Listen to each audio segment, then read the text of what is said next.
So hey guys, the series name is What If Naruto fell in love with Anko. This is second part of the series, so let's start the series. Scatter!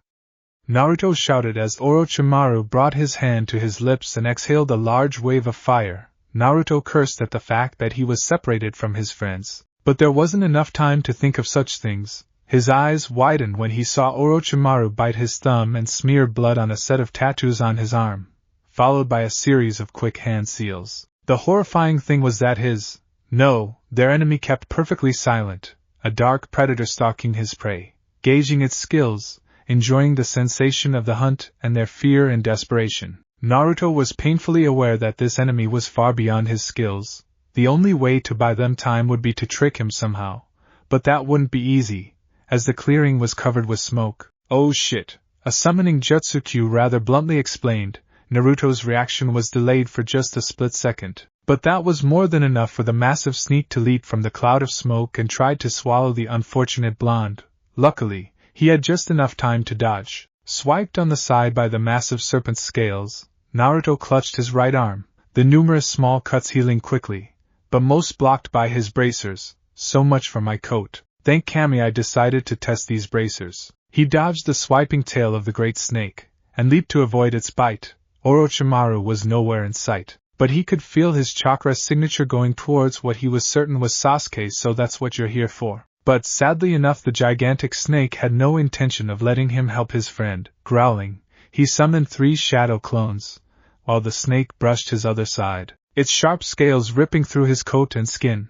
But now, the scowl was replaced with a smirk, as all 4 instances of Naruto channeled massive amount of chakra into their blades, the shells shredding the bandage like cloth, before stabbing said swords into the body of the snake, unleashing all the built-up energy into its innards, completely obliterating it from within. The drain dispelled the clones, and Naruto used his limited knowledge of medical jutsu to fix up the wounds a bit, letting his healing factor take care of the rest. Now where did the other snake go? He wondered as he panted, trying to find any of the familiar chakra signatures, and smiled when he sensed a strong group heading his way. Jumping up to a nearby tree and heading up towards where he sensed Sakura and Sasuke, he once more focused his senses and prayed he would be on time. Sakura, the pink-haired girl, loudly swore as she kept dodging blow after blow from a pair of clones of Orochimaru. She had been separated from both Naruto and Sasuke. The two waved their kunai, raining blows aimed at her chest, neck and head.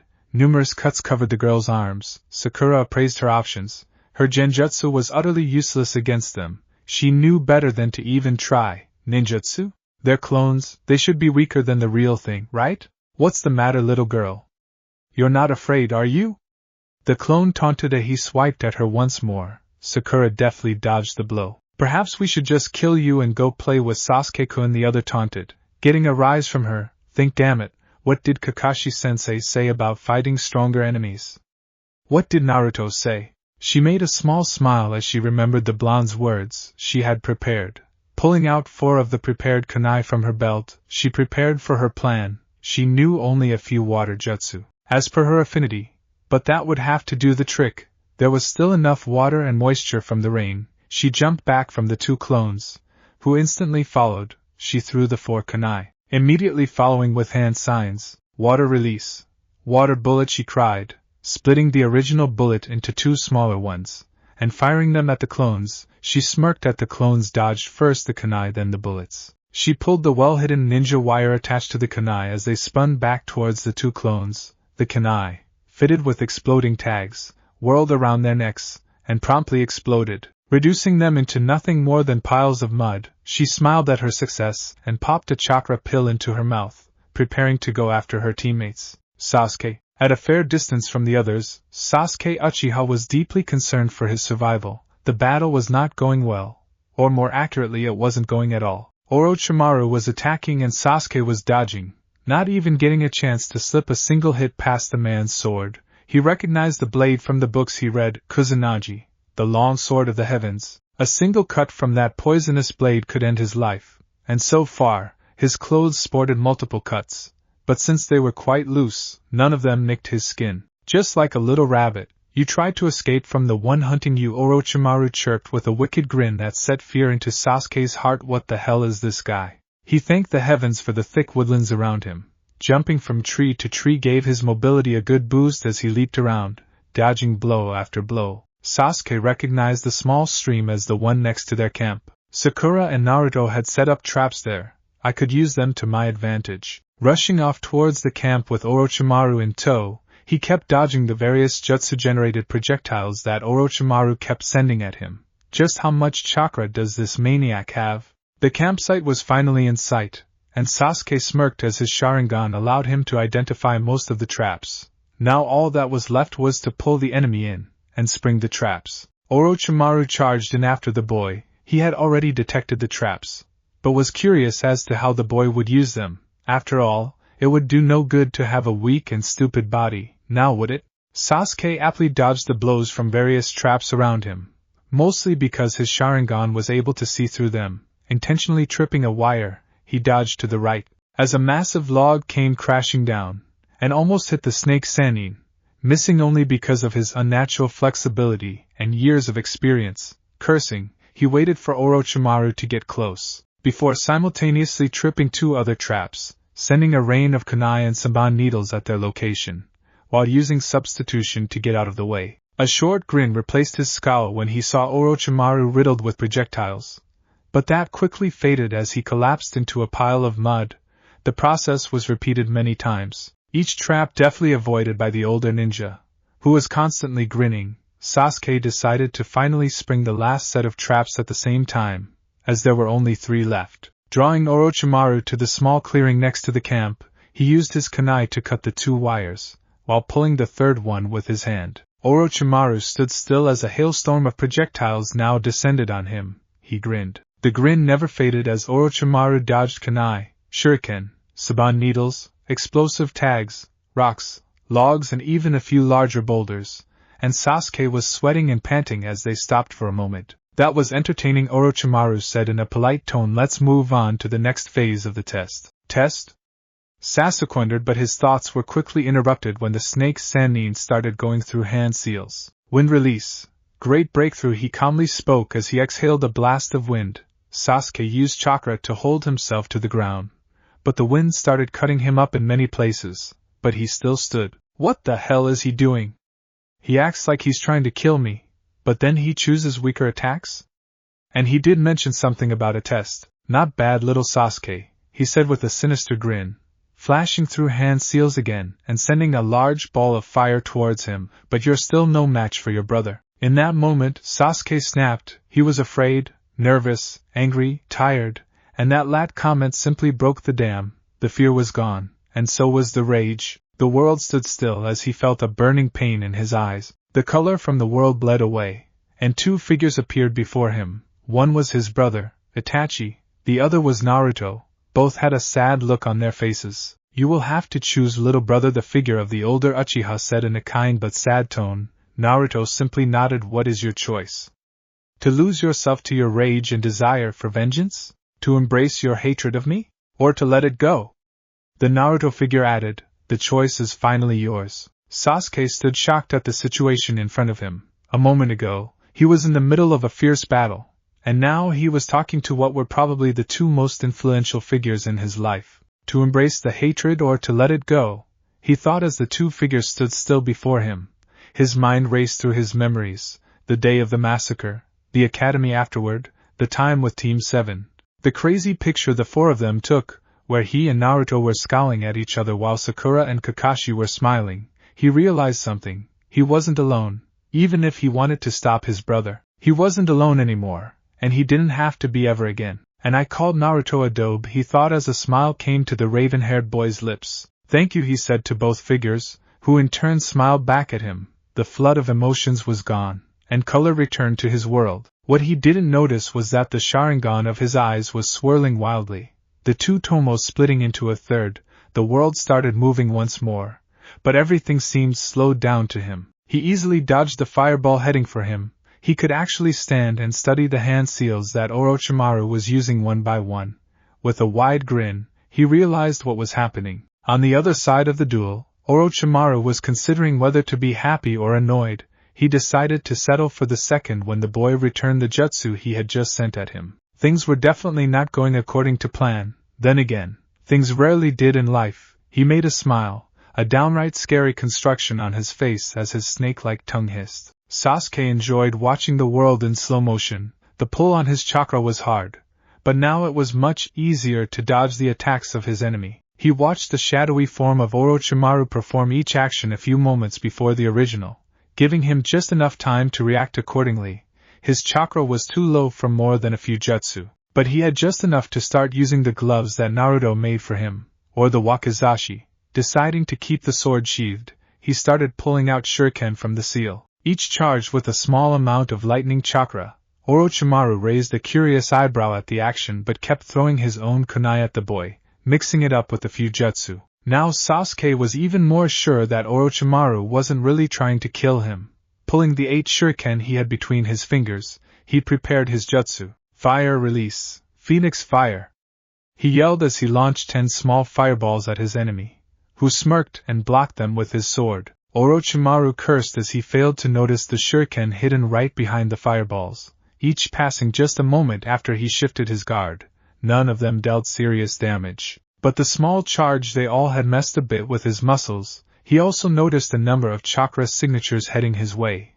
While he could probably beat them, it wasn't worth the risk. Kukuku, looks like it's time I stopped playing around, Sasuke-kun, he said, licking his lips in the process, which sent a shiver up Sasuke's spine. Sasuke tensed as his enemy charged at him. Deftly dodging the kunai he started throwing as a last resort, hoping to at least buy some time. Naruto cursed as he ran. He could feel the others closing in, but now he could also see the damnable snake closing in on his friend. He almost tripped when he saw his neck extending and the fangs heading straight to bite the boy on the neck. Please let me make it on time, he quietly prayed, sending all the chakra he had into his feet.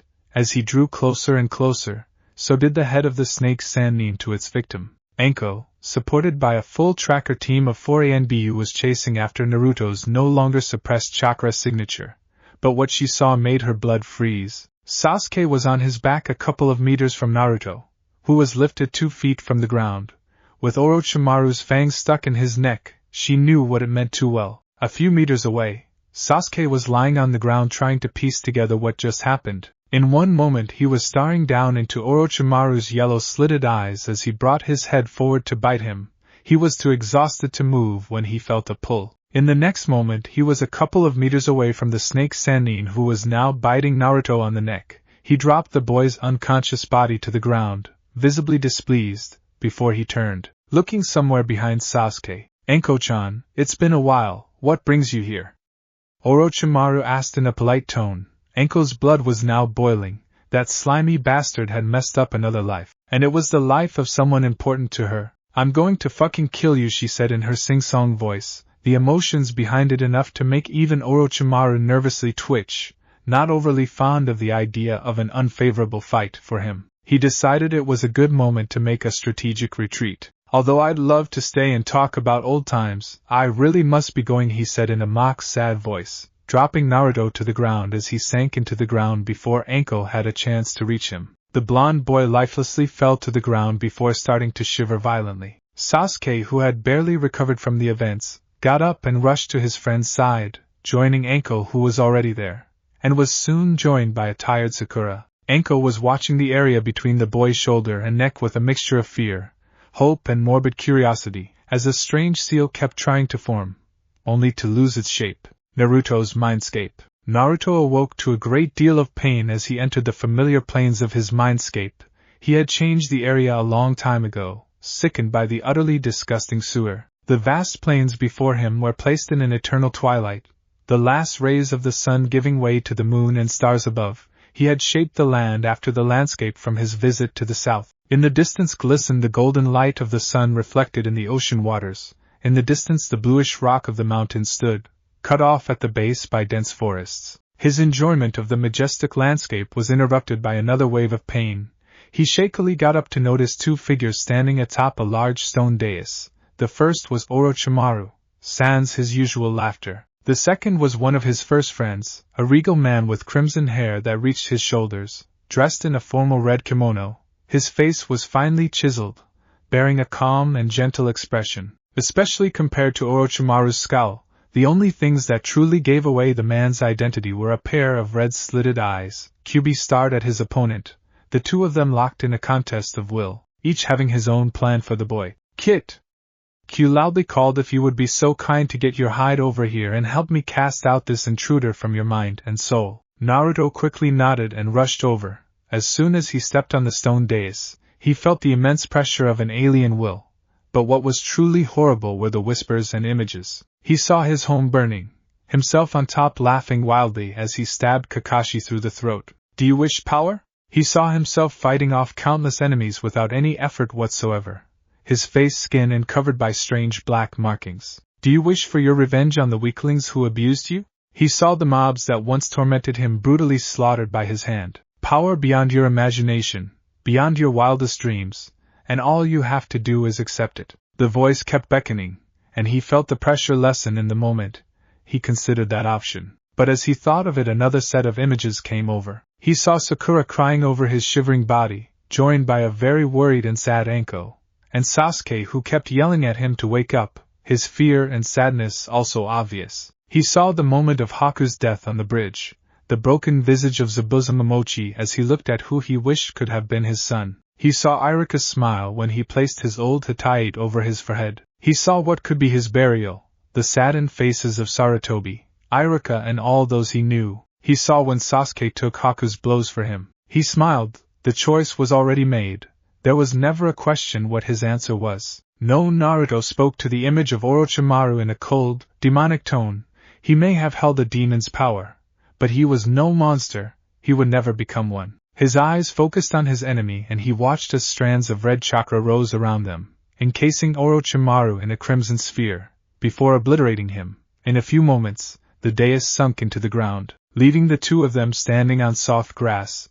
The person next to him chuckled. So much for the curse seal of heaven, Q jokingly commented. Yeah, who would have thought that having the nine-tailed fox inside you would so easily stop it, Naruto quietly added, and received a smack on the back of his head. Hey, what was that for?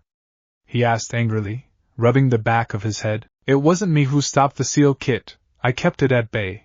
But it was you who destroyed the piece of Orochimaru's soul, and that stopped the seal from forming. He placed his hand under his chin. QB watched his container in deep thought, for a moment wondering what he was thinking of. I see, Naruto quietly added, the ghost of a smile present on his face. I think I just found a way to mess with Orochimaru. He chuckled, quickly joined by Q. After they both stopped laughing, Q placed his hand on the boy's shoulders. You are finally ready, Naruto, he said as Naruto smiled and the world faded to black. Campsite in the Forest of Death. Naruto blinked as he woke up to the unpleasant rays of light falling on his eyes. He saw the light falling through the canopy of leaves high above him, the bright sky concealed from sight by the ever-shifting branches. Soon the sight of the sea of green was filled with several others, faces of people he knew were friends. Hey Gaki, Anko said with a wide smile. He smiled back as he noticed Sasuke and Sakura's relieved faces. Hey, he weakly whispered. His body felt like lead. How long was I out? About an hour, Sakura answered in a calmer but happy voice. Oh, he simply stated. The pain and weight of his body seemed to have reduced. He tried lifting his arm, and was quite happy to find he could almost use it normally. Hey Dobes, Sasuke greeted him, with an unusual look on his face. He was smiling. Naruto resisted the urge to try and dispel the genjutsu as he knew that Sasuke had changed. Team, he greeted back with a wide foxy grin.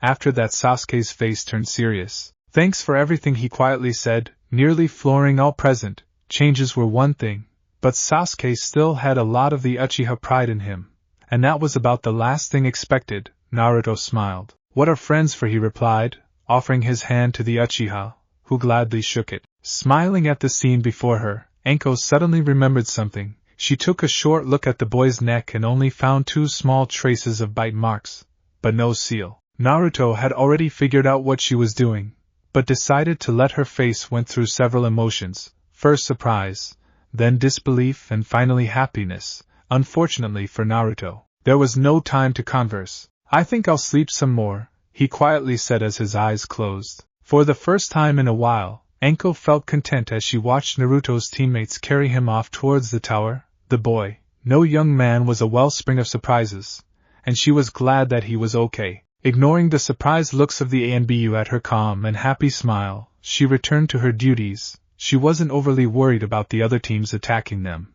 If they survived against Orochimaru, they were strong enough to take care of themselves. Gather any evidence and break off, she quietly commanded.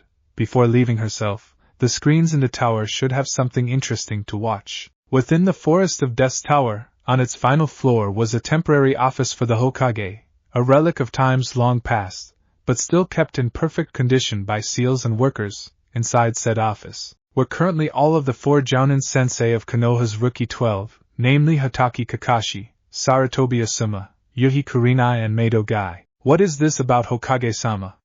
Not to mean any disrespect, but our youthful students are being tested, and I am certain that both me and the others would prefer to watch, asked the normally jubilant Guy. Quite contrary to what most people assumed, Guy, once you get past his eccentricities, which were a defense mechanism from years of shinobi service, was a sharp and astute man, which was very visible once he was in battle, something which many of his compatriots forgot at times, not that he held it against them. His question was met with a moment of silence by the aged Hokage. Gaikun, the reason I called you here was because earlier today, Orochimaru was sighted within the Forest of Death, he slowly explained, steeling himself for the tide of questions that was about to come. To his surprise, the Jounin tensed but remained silent, waiting for him to explain. According to Anko's report, his primary interest was placing a curse seal on Sasuke Uchiha, but was prevented by a timely intervention from Naruto Uzumaki. The entire team had managed to stand on their own against him. He pulled out 4 scrolls from the desk and placed them on it,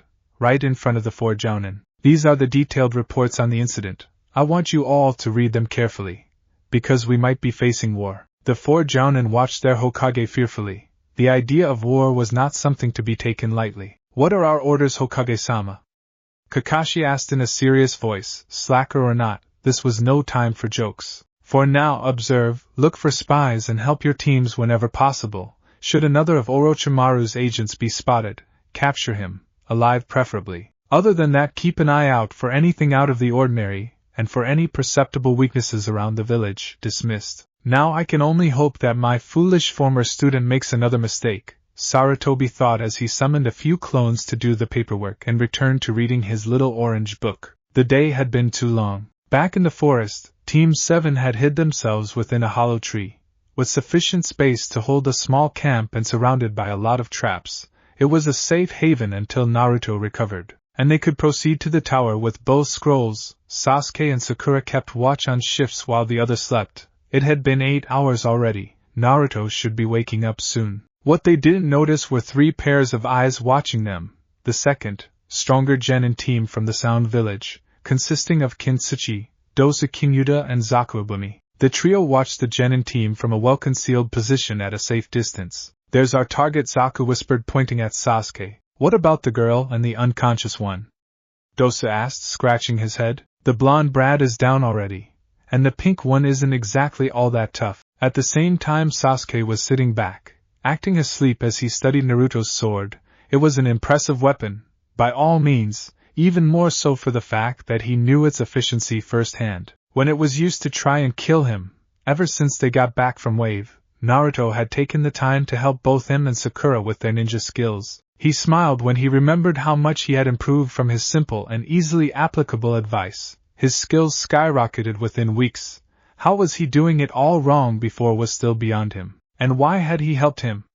Because he believed Sasuke to be his friend. He gripped the hilt of the sword and placed it next to Naruto's sleeping body, before returning to the state of being half asleep. Through his half-closed eyes, he noticed Naruto's hand move. Naruto had finally woken up after a long and rather rejuvenating sleep. He blinked at the natural wood above him.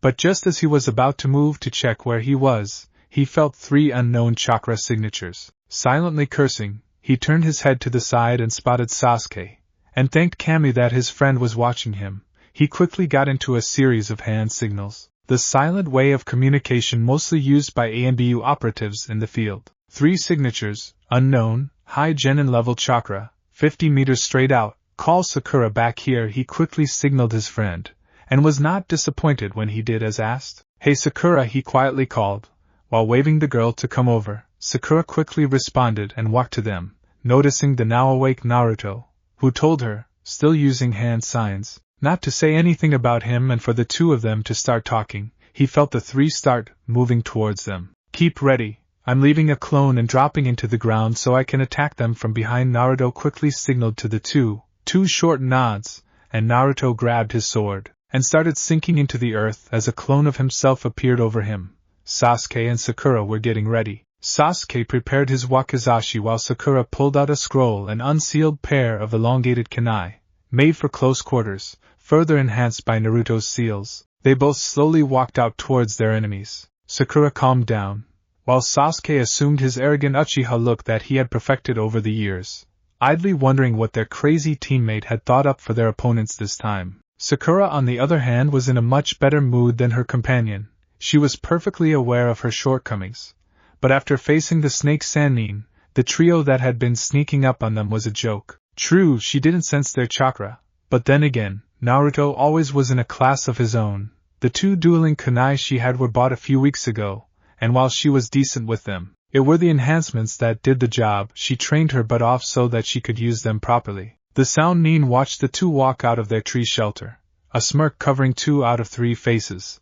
The only one who wasn't smirking was Kin, who smelled a trap. Unfortunately, her two teammates were overconfident, and she doubted that they would listen. Lord Orochimaru is going to kill us if we fail, she whispered to herself. Ignoring their calls as they stepped forward, she remained under the cover of the forest, planning to use her position to take down the target from a blind spot. However, that plan turned to be futile as she felt someone's hand on her mouth and a blow to the back of her head rendered her unconscious. Naruto never was one for wanton slaughter, although Kyuubi did tend to say otherwise, especially after the massacre on his mission to Kazashi village, and taking prisoners, especially after they muttered things about Lord Orochimaru seemed to be a good idea. He shortly flashed towards his friends using his sword's surface as a mirror, and waited for them to take down their two enemies. Zaku, take down the pink one, I'm going after the Uchiha, Dosa quietly ordered, preparing to face his enemy. Unlike them, their weapons were directly attached to their bodies, Dosa's massive gauntlet being a prime example. Zaku, on the other hand, had his weapons placed directly within his arms, small, hollow tubes which, through the use of chakra, allowed his to fire blasts of combined air pressure and sound, in various ratios. Sakura watched the man curiously as she charged, looking for a weakness in his defenses.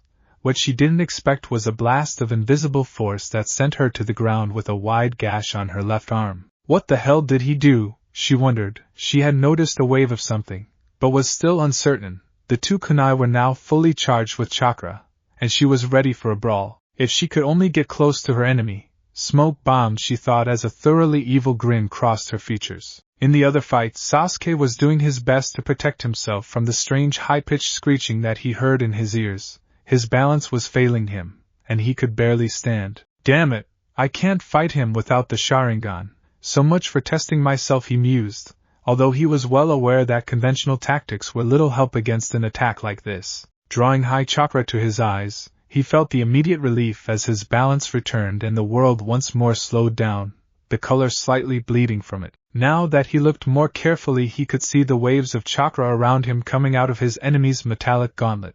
But his own gloves were no joke either. He quickly peeled out his blade, and channeled all the chakra he could through the gloves and straight into the sword, the cackle of electricity now loud enough to attract the other's attention as Sasuke charged his opponent. Completely unperturbed by the sound waves that should have crippled him, his foe pulled out a couple of kunai and tried hitting him, but that was useless. The benefits of Sasuke's Sharingan easily outweighed whatever damage his enemy was capable of doing from a range.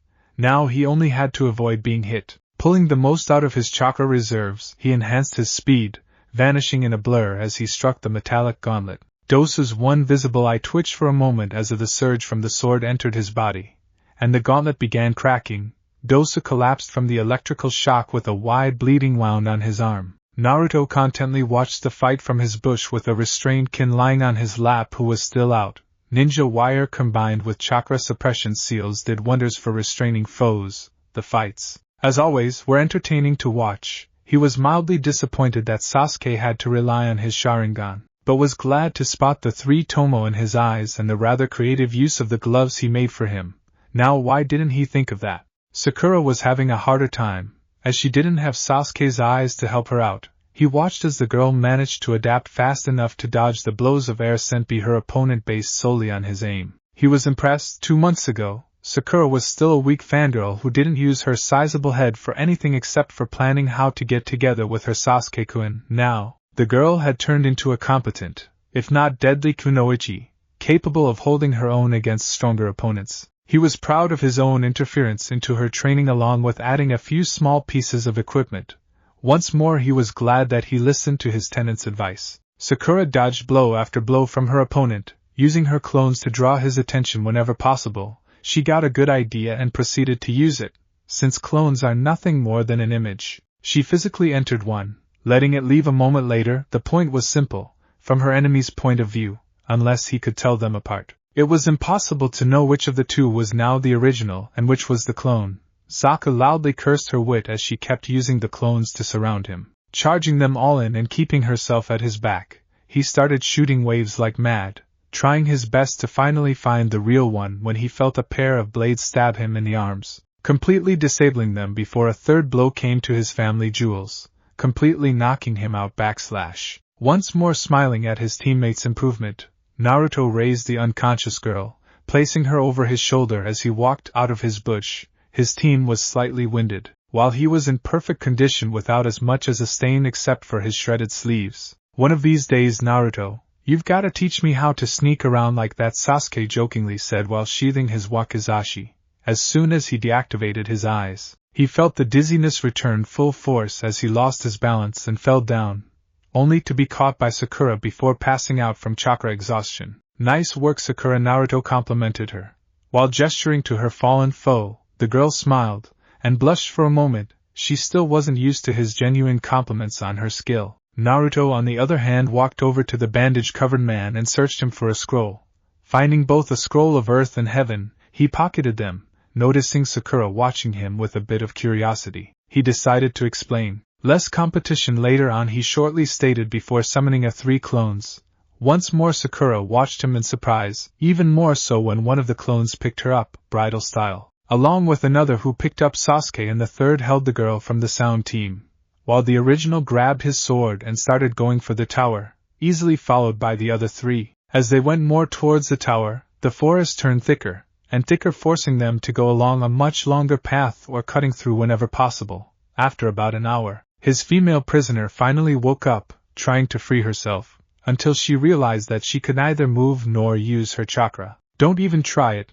The boss has a few questions for you once we reach safety," the clone carrying her quickly explained. Seeing no option for escape, Kintsuchi resigned herself to her fate. Not very far from the tower, Naruto decided it was time to set up camp and do some light questioning. The others aside from his prisoner were asleep. He slowly walked over to her, all the while studying her expression. She was afraid, but of what he wasn't all that sure. Perhaps she'd be willing to reveal a few pieces of information. He summoned a few clones to keep watch before sitting down in front of her. She glared at him defiantly, but something about it seemed out of place. Considering the entire situation, he started the preparations. Pulling out a blank seal tag, he quickly formed the seal for a silence barrier before activating it. A near-invisible barrier formed a dome around them, snuffing out all sound coming from the outside. After that, he pulled out a set of saban needles, sticking one into a pressure point of each of her limbs, paralyzing them, before cutting of the ninja wire used to tie her up. Once more checking the chakra suppression seal, he calmly sat down. Inside he was sickened by what he was about to do. He didn't enjoy the idea of interrogating someone by using fear, but he knew just how important this information would be. "We can do this the easy way. I ask a few questions, you answer them, and if I'm content I'll let you go as soon as we reach the tower," he said in a polite but firm tone. "And if I won't?" the girl asked, speaking for the first time, mostly because her gag was finally removed. Naruto's face darkened. "Suffice to say that it won't be pleasant," he retorted humorlessly. Kin swallowed hard. While the young man in front of her was supposed to be a genin, everything about him screamed experience and skill, and she was perfectly aware that her life was completely in his hands. No one would comment if she suddenly turned up dead, and he'd spared her life once. "How do I know you won't kill me as soon as I tell you anything?" she asked, now visibly afraid. Naruto chuckled. "You don't," he said, instantly turning serious, "but what you do know is that if you don't cooperate, I could leave you here paralyzed and bleeding for the beasts to play with. Naruto had no intention of doing so, however. He could only hope that his threats would be enough, laced with a bit of killing intent. So far they seemed to work. Kin, after deliberating her options, perfectly aware that Orochimaru would kill her when he found out she was caught, and that would be if she was lucky, decided that she might at least make the bastard's life miserable. For starters, what is your name? He asked in a firm tone. Kintsuchi, she quickly replied, with her head down, watching the ground. Naruto made a sad smile. She was now almost broken, but he wouldn't allow himself to cross that threshold. Looking back at the small fire he had set up, he pulled the instant ramen cup, which was now properly heated. Are you hungry? He asked in a much kinder voice. Kin looked at him in a mixture of surprise and disbelief. She nodded. For a moment he wondered whether his next decision was wise, but he decided to do it anyway. Without chakra, she wasn't a threat. After peeling out the needles from her arms and quickly healing the area, Kin's arms were once more free to move. Without a word he handed her the cup of ramen along with a set of chopsticks. Enjoy, he said with a small smile as the girl first watched the food suspiciously, before giving up her suspicions and wolfing it down. Naruto took the time to one more analyze her and gather in his mind the questions he meant to ask. Kintsuchi, genin of Odogekure, skills at mid-chunin level, focuses on Saban needles, had needles attached to ninja wire with bells, no other apparent skills. He finished the first analysis. So, what I need to ask is about Odogekure, its unknown leader, and why she is afraid of Lord Orochimaru. Not exactly easy questions, and if she's working for him, why doesn't she have the scent of snakes like Kabuto? Kin had finally finished her short meal, laying down the cup on the ground. Before lying down with her back on the tree behind her, she seemed a bit more relaxed than she was before, but fear was still present. Then he noticed a detail that worried him. The brashness and the attitude were a mask, much like his. She was afraid. Now let's get back to the questions, he kindly said, but his voice still kept its firmness. Kin spent what little time she had studying her captor. While very serious, and ridiculously strong compared to her, he seemed like a kind man. Perhaps she'd get a painless death. It seemed that would be most she would get. It would be a blessing considering the alternatives. What do you want to know? She asked in a defeated voice. What can you tell me about the leader of your village? He asked while grabbing his cup of ramen. For a moment Kin sat silent, under threat of death. I'm dead anyway. The leader of Odogekure is Orochimaru, she explained in a calm tone. Naruto, on the other hand, spat out the ramen he was eating. That was unexpected. So, Orochimaru, as Odokage, sent a team to hunt down someone in my team. While he was present here himself, Sasuke, he planned to put that damnable seal on him. And then the team he sent would have been a test for his newfound power. Just how much of a manipulative bastard can one man be? Regardless, I have to get this information to Gigi. But how? Surprised? Kin asked. Quite, he said after recovering. He was thankful that he didn't spill any of the ramen on his clothes. That would have been troublesome. What was your mission? He continued. To spy during the exams and to take out Sasuke Uchiha. Penalty for failure? He asked again. To be used as a subject in Lord Orochimaru's experiments. As Kin spoke, she shuddered. Even Naruto felt a shiver go up his spine, and he thought that this was too much. He sent his subjects to a certain death either way. To hell with it all. I may be a fool for doing this, but I can't let her just die like that.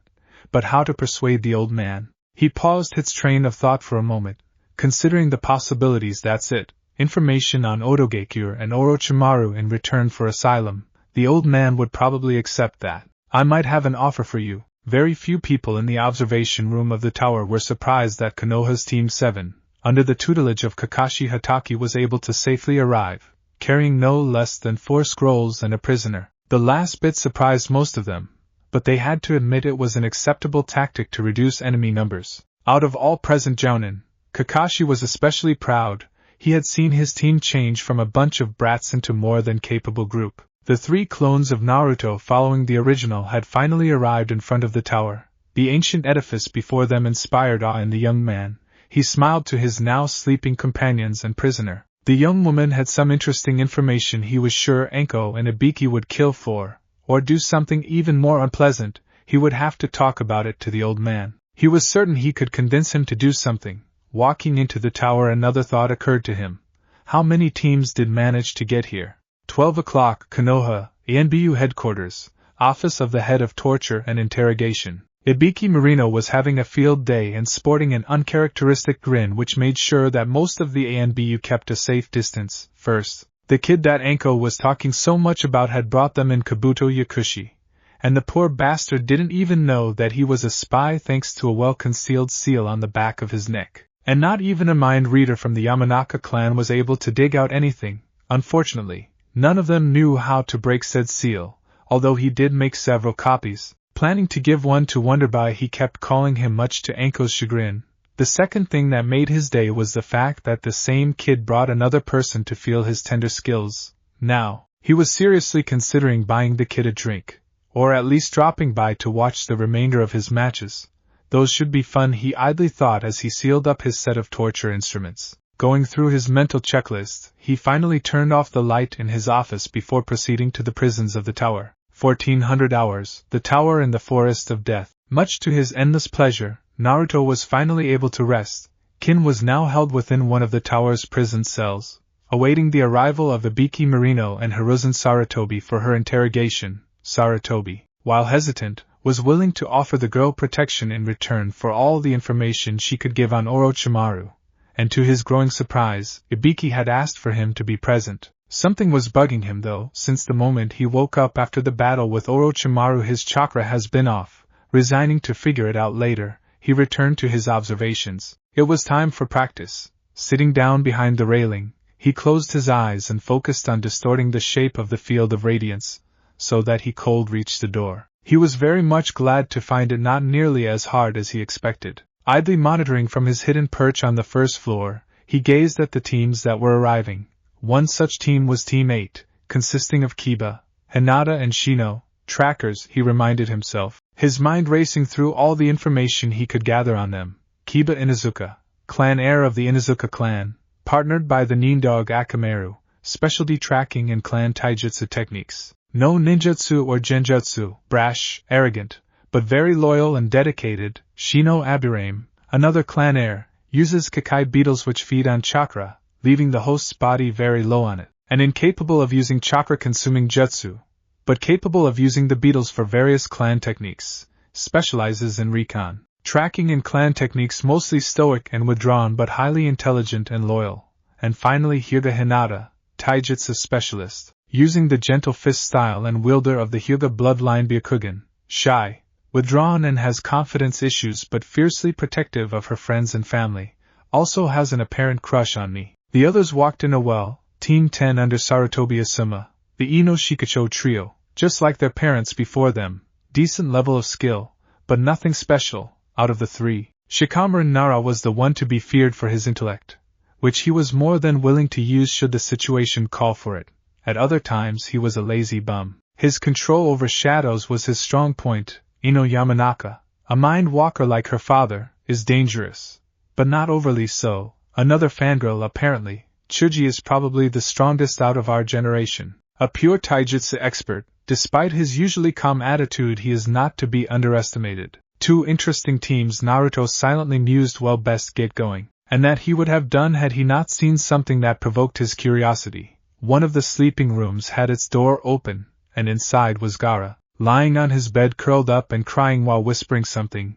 He reminded himself that he was probably the most dangerous of all of the genin present at the exams, so a little espionage could be of use. Putting a bit of chakra into his ears, he leaned on the wall just far enough so it wouldn't seem that he was spying and focused on the boy's voice. The memories, the blood, he whispered in a scared voice, before it stopped, only to be replaced by maniacal laughter, the laughter that would have made Orochimaru cringe in fear. What happened to him? He sadly wondered, shaking his head. He decided it would be wise to check up on his team before going to the cells. Making sure that his teammates were okay, Naruto started climbing towards the higher levels of the tower where the prison cells were. The dark stone of the corridors lent a depressive feeling to the whole place, but the lighting in the form of faintly glowing seals were something that he found very interesting. Idly running various theories through his mind as to how the deed was done, he didn't notice that he reached the prison until he bumped into the back of a guard. "Watch where you're." "Oh, it's you, Naruto." Naruto raised his head only to be met by the porcelain mask of Cat, otherwise known as Yugao Yuzuki. "Hello, Kat-san," he replied in a friendly tone, minding her mask. "Is Ibiki here?" "Hi, go right in," she quickly replied, letting him through into the interrogation room. The small room that Naruto now found himself in was simple: stone floor, stone walls, and only a lamp to give light. In the middle was a single wooden table and 4 chairs. In one sat Kintsuchi, in the other across from her was Ibiki Marino. On one side was Hiruzen Sarutobi and on the other an empty chair awaiting him. Sarutobi smiled in greeting. While Ibiki merely stared at Kin, Naruto kept quiet and sat down on the free chair. The tension in the air was palpable as the predator stared down its prey. Although from the way the two were looking at each other it wasn't really sure which was which. Thankfully, said tension was easily broken by the loud sound of a door being slammed into place, courtesy of Yugao. Sarutobi coughed, drawing the attention of all three present to himself. Naruto was surprised at what he saw. Gone was the kindly old man that he loved, a grandfather. In his place was the professor, the god of shinobi, the third Hokage in all his might, a veritable titan whose indomitable will imposed itself on whatever dared go against him, and whose cunning intellect making enough calculations within a moment to make a Nara weep in jealousy. Naruto's reaction was a mixture of surprise and awe to what he had seen. He knew that inside there was still the care and kindness, but he was once more the legend that had struck fear into the hearts of Konoha's enemies. He couldn't help but grin. "So, young lady, are you willing to cooperate?" he asked in a stern voice laced with just enough killing intent to show how serious he was. "Hi," she quickly replied. However, unlike before, there was a hint of hope in her voice. "I see. Ibiki here will be in charge of your questioning. He will make sure that all you're telling us is the truth. If we are both pleased, you will be placed on probation for 3 months and after that, accepted as a citizen of Konoha. If you're still willing to be a shinobi, you will also be offered a position. Fair?" "Hi, more than fair." "Good. Now, Naruto, I expect a full report on the incident as soon as this part of the exams is over. Ask Kakashi for help on it," Sarutobi quickly explained before getting up and leaving the three of them behind. Naruto got up to leave as well, but he felt a strong hand pushing down his shoulder. "Stay for a few more minutes," Ibiki shortly said in his usual gruff voice. "There's something I want to talk to you about." Nodding to the scarred man, Naruto sat down. Kin, on the other hand, just kept silent through the whole ordeal. She had a chance. She could actually stay alive. So much for the Leaf Nin being heartless bastards, as Orochimaru put it, she happily mused. Ibiki pulled out a small paper and passed it to Naruto. "Look at it later, then tell me if you can break it without killing the person it's on," he explained. Naruto barely noticed the minute tone of annoyance in his voice. Annoyance at the fact that the thing on the paper was beyond his skills. Naruto nodded once more and placed the paper into his pocket. "Now that that's settled, take a seat and let's chat," Ibiki finally added, his face turning expressionless as he returned to his job. Naruto sat on his chair and let his additional sense do the job of reading them as he closed his eyes. Sasuke woke up to a splitting headache. Loudly groaning, he opened his eyes to an unfamiliar ceiling and an even more unfamiliar bed. He turned to his sides and noticed 2 more beds in the room, on one of which was Sakura, peacefully sleeping. Rubbing his aching temples, Sasuke slowly got up. Taking a short look around, he noticed all of his equipment carefully sorted on a chair next to his bed. Sakura's equipment was similarly sorted and Naruto's was mostly missing, except for his red coat, which was lying on the 3rd bed. "So he brought us here and walked off. Typical," he grinned. This was probably the tower, and since they had not 2, but 4 scrolls, he was pretty sure they passed. Well, perhaps taking another nap might not be such a bad idea. Within his temporary office, Sarutobi once more grumbled at the sheer amount of trouble the exams brought up. However, the whole mess had its brighter points, and Naruto was the one responsible for most of them. He pointed out a spy during the first phase of the exams, brought in a very useful source of information during the second. Now that his former student Jiraiya was here as well with additional information about a possible invasion, he had all the information needed to stop Orochimaru before he got a chance to do something. But there was a bit that seriously annoyed him. One of his ANBU caught an assassin going for Naruto, under Ibiki's tender mercies. It took him no longer than 15 minutes to spill his guts as to who paid him. It was definitely time to remind the civilian council just who ran this village, and he had such devious ideas. For the first time in months, Naruto felt truly tired. Having climbed up the outer walls to the roof of the tower, Naruto watched the night sky. The thousands of stars even clearer now that he was away from the village lights. The silvery sphere of the full moon cast its light on the troubled boy as he gazed at his right palm. Within it, placed over his old scar, was a simple medallion, a silver snowflake attached to a simple silver chain, a parting gift from a friend. If one looked closer, he would see tears welling up in the boy's eyes. Beside him lay an oversized sword, its surface glistening in the moonlight. Sighing sadly, Naruto returned the necklace to its rightful place around his neck and lay down to watch the stars one more time, trying hard not to think of what he had learned during the interrogation. The news were disturbing, but then again, his world was not one known for maintaining the sanity of its inhabitants. One other thing, or rather, person returned to his thoughts constantly. He made a small smile as he thought of her, but decided that as much as he enjoyed it, it really wasn't the time for daydreaming. His thoughts once more returned to the matters at hand. Now that the old man knows, what do we do about it? He asked no one in particular. Before sighing again, he really did that too much these days. There were better things to do, such as working on his seals. A devious smirk crossed his lips. He still had 2 days of free time. Time skip. 3 days later, the end of the second part of the exams. 8 o'clock, tower in the Forest of Death, ground level. It was finally time. The test ended with a grand total of 8 teams reaching the tower in time. The remaining 16 teams were either dead, late, or gave up. All of the Konoha rookies were there. Teams 7, 8, 9 and 10, the Sand team was there as well, joined by a single team from Mist and Stone. And much to Naruto's surprise, the team from Sound that his team personally dismantled. He smelled the old man's interference in that. But he always knew what he was doing. These days, more often than before, he threw a curious glance at the Kage booth, where he spotted an unusual figure at the Hokage's side apart from Anko, a large man, with long spiky white hair and red markings beneath his eyes. Thanks to his recent studies, he was a bit more aware of Konoha's finest. That's Jiraiya the Toad Sage.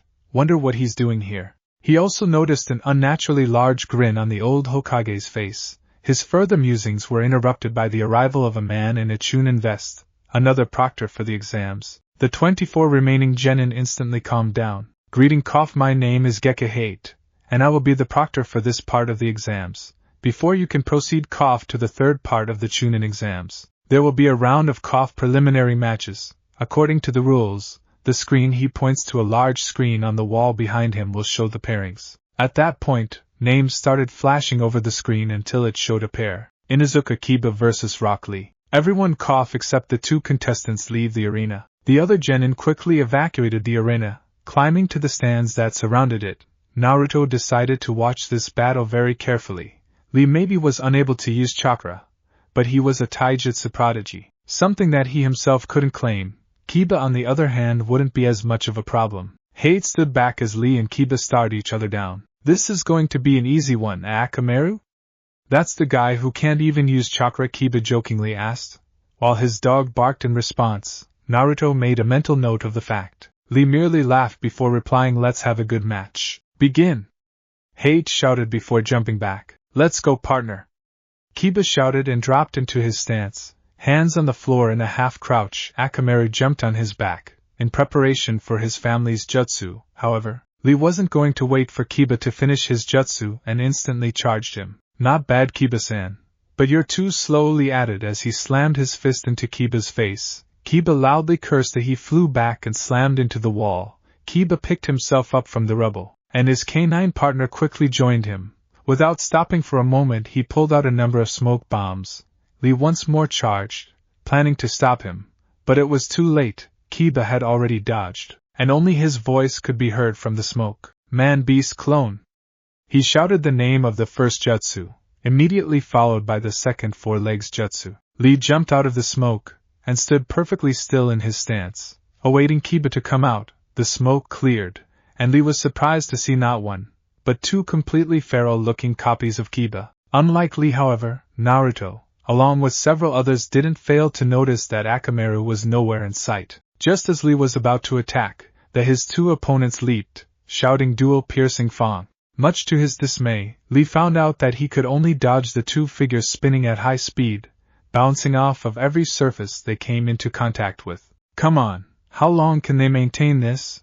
He mentally asked himself, as he kept dodging blow after blow, waiting for a good opportunity to strike. Up in the stands, Kurenai was slightly worried for her student. Guy was not one known for doing training halfway, and because his team had a full year's advantage over hers, Kiba could be in a lot of trouble. As for Guy, he was merely smirking at his student's patience. He has improved a lot. He watched him wait for just the right moment before he slammed his foot into one of the tornadoes, apparently Akamaru, as he poofed back into a dog as soon as he hit the ground. "Damn it," Kiba shouted as he stopped right next to a whimpering and heavily bruised Akamaru. "Sorry boy," he said in an unusually gentle tone as he lifted him, never dropping his guard in the process. Lee waited for him to finish whatever he was doing. Unlike some, he had a very good idea of what the term camaraderie meant.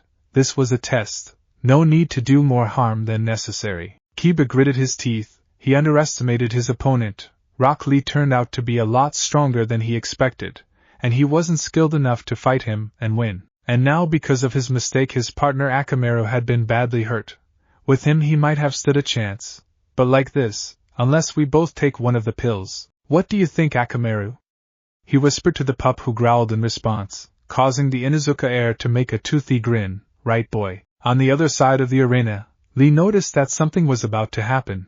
Kiba and Akamaru both got up, and Kiba pulled out a pair of small bluish pills. Popping one into his mouth and tossing the other to Akamaru, he charged towards the duo, planning to take them out before they had a chance to do whatever they planned. Kiba smirked. "Good thing I kept a few more smoke bombs stashed," he thought, throwing all of them to the ground. The thick cloud covered the minor changes that came over him and the not-so-minor ones that came over Akamaru, such as his now blood-red fur. This time around, Lee charged straight into the cloud. He couldn't find either of them. Kiba was grinning wildly as he and Akamaru both easily dodged Lee thanks to their sense of smell.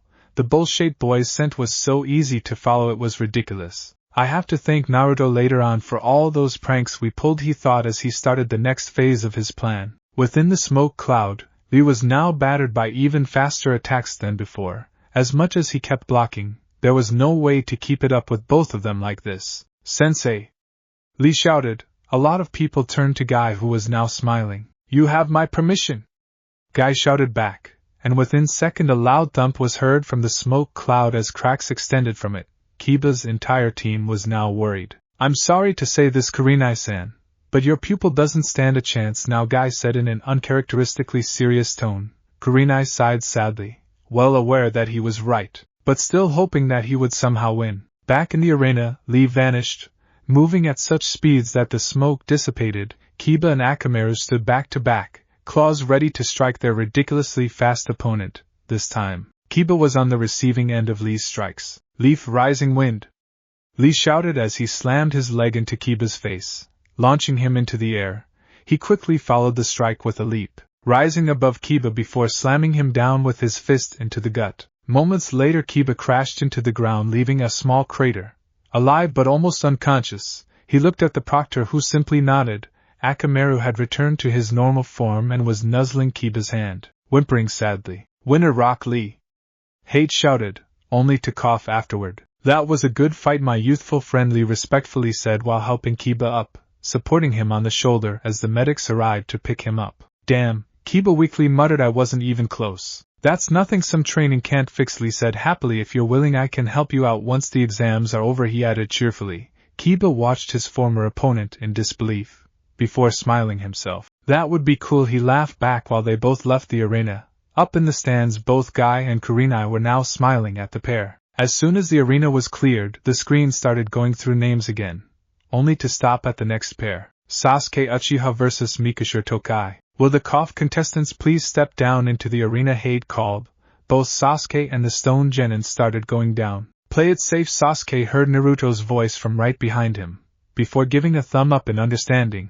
As soon as they were both in the arena, Sasuke took the time before the match started to analyze his opponent. He was slightly taller than him, with short and spiky brown hair and unusually cold red eyes, which seemed to size him up. He was dressed unusually for a ninja, wearing black pants and jacket all covered with small interconnected metallic plates. A lot of muscle. He probably relies on strength rather than speed, but that wicked staff of his might be a problem along with that armor. No telling what kind of jutsu he uses though. Glad with the info he gathered, Sasuke placed his hand on the hilt of his sword, ready to start the match. Mikashir took a similar stance with his staff. Begin! Both genin jumped back instantly. There were no taunts, no talking whatsoever as the battle began. Sasuke barely had the time to notice his opponent going through hand seals. It was too late to use the Sharingan to copy them or identify the jutsu. Earth release. Stone spikes, Mikashir shouted as he slammed his right palm into the ground while holding his staff above him with the other hand. Sasuke almost failed to jump and avoid the spikes that were now covering the entire arena floor apart from the small area where Mikashir was standing, still floating in the air. He noticed that the spikes had receded back into the earth as his opponent charged and leaped towards him, using chakra to propel himself even faster, activating his Sharingan. He started flashing through hand seals for a jutsu of his own. Fire release.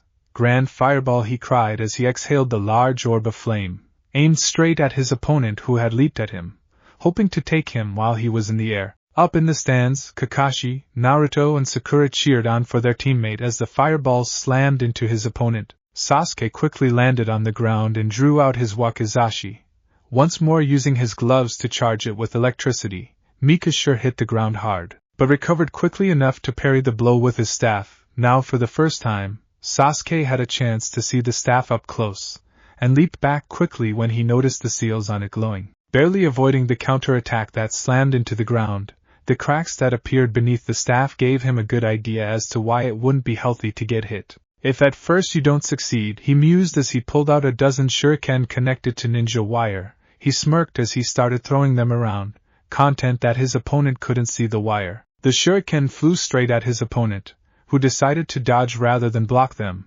Much like he had anticipated, I didn't even charge them this time, and he still dodged. Now for the second salvo. Taking out 8 kunai, equally connected to wires, he started throwing them one by one as his opponent kept moving and dodging them. What Mikashir failed to notice was that Sasuke had been making a literal web of highly conductive ninja wire around him.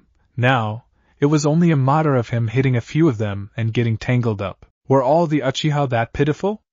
Mikashir asked in an arrogant tone as he prepared to charge his opponent. Sasuke suppressed the urge to charge at him, opting to wait and shock the bastard. Come on. You're just standing there. Make this at least a bit more fun, he kept taunting. Back in the stands, only Naruto was still smirking, as he was the only one perfectly aware what Sasuke was doing. Kakashi gave him an inquisitive look, to which he only responded with watch and enjoy. The opportune moment finally arrived as Mikashir charged at Sasuke, who jumped to the side, literally entangling his foe in ninja wire, drawing out the spool to which all of the wires were connected. He firmly grasped it with his right hand before pumping as much chakra as he could into the gloves. The results were immediate as the wire crackled with the electricity that surged through it and into Mikashi's body. Sasuke dropped on his knee as the exhaustion caught up with him.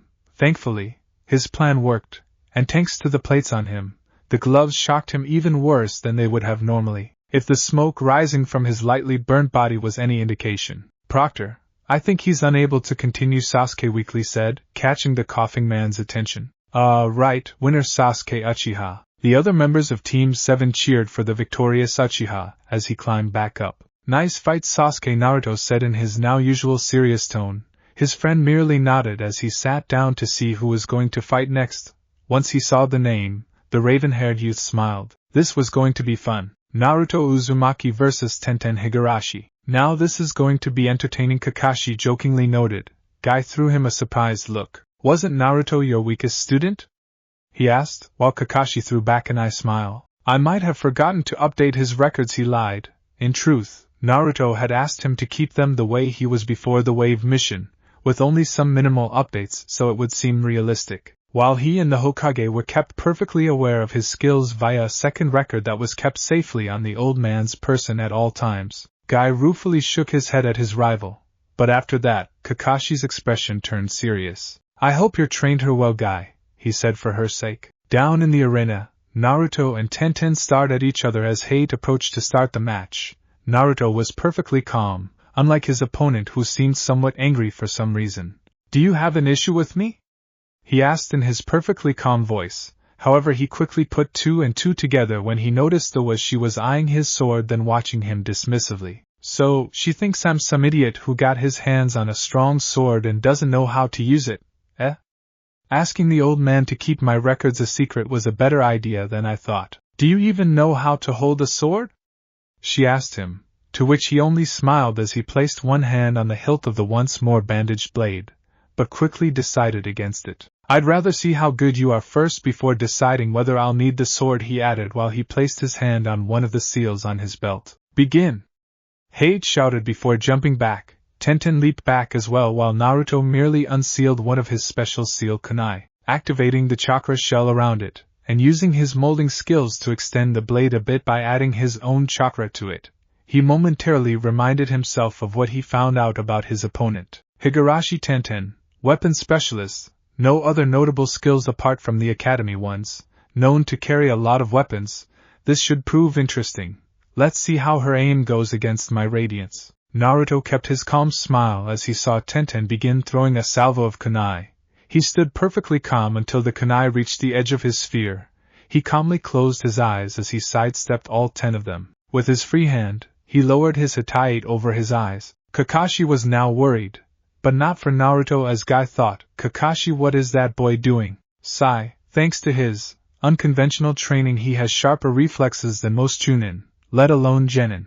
Dodging and parrying 100 projectiles would be no challenge for him. Next to Kakashi, Sasuke was laughing. Sakura merely watched with a smile on her face. And to think he's not even using jutsu, a stoic Shino commented from the sides.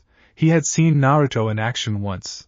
And if nothing else, he certainly wasn't worried for the blonde. He knew how to take care of himself. In the arena, Naruto kept dodging wave after wave of weapons, until he finally decided to test his kunai and the usual variant. Focusing on an incoming kunai, he sliced straight at it, only to be surprised when the shell of chakra broke off from the blade and cut straight through the kunai, before flying off towards Tenten. That was unexpected, he thought out loud, causing many to sweat drop. On the other side, Tenten was getting worried as well. She had tried most of her tactics on her opponent, and each and every one had failed. She had expected an idiot of an opponent, but he was no joke. In fact, he was beating her blindfolded.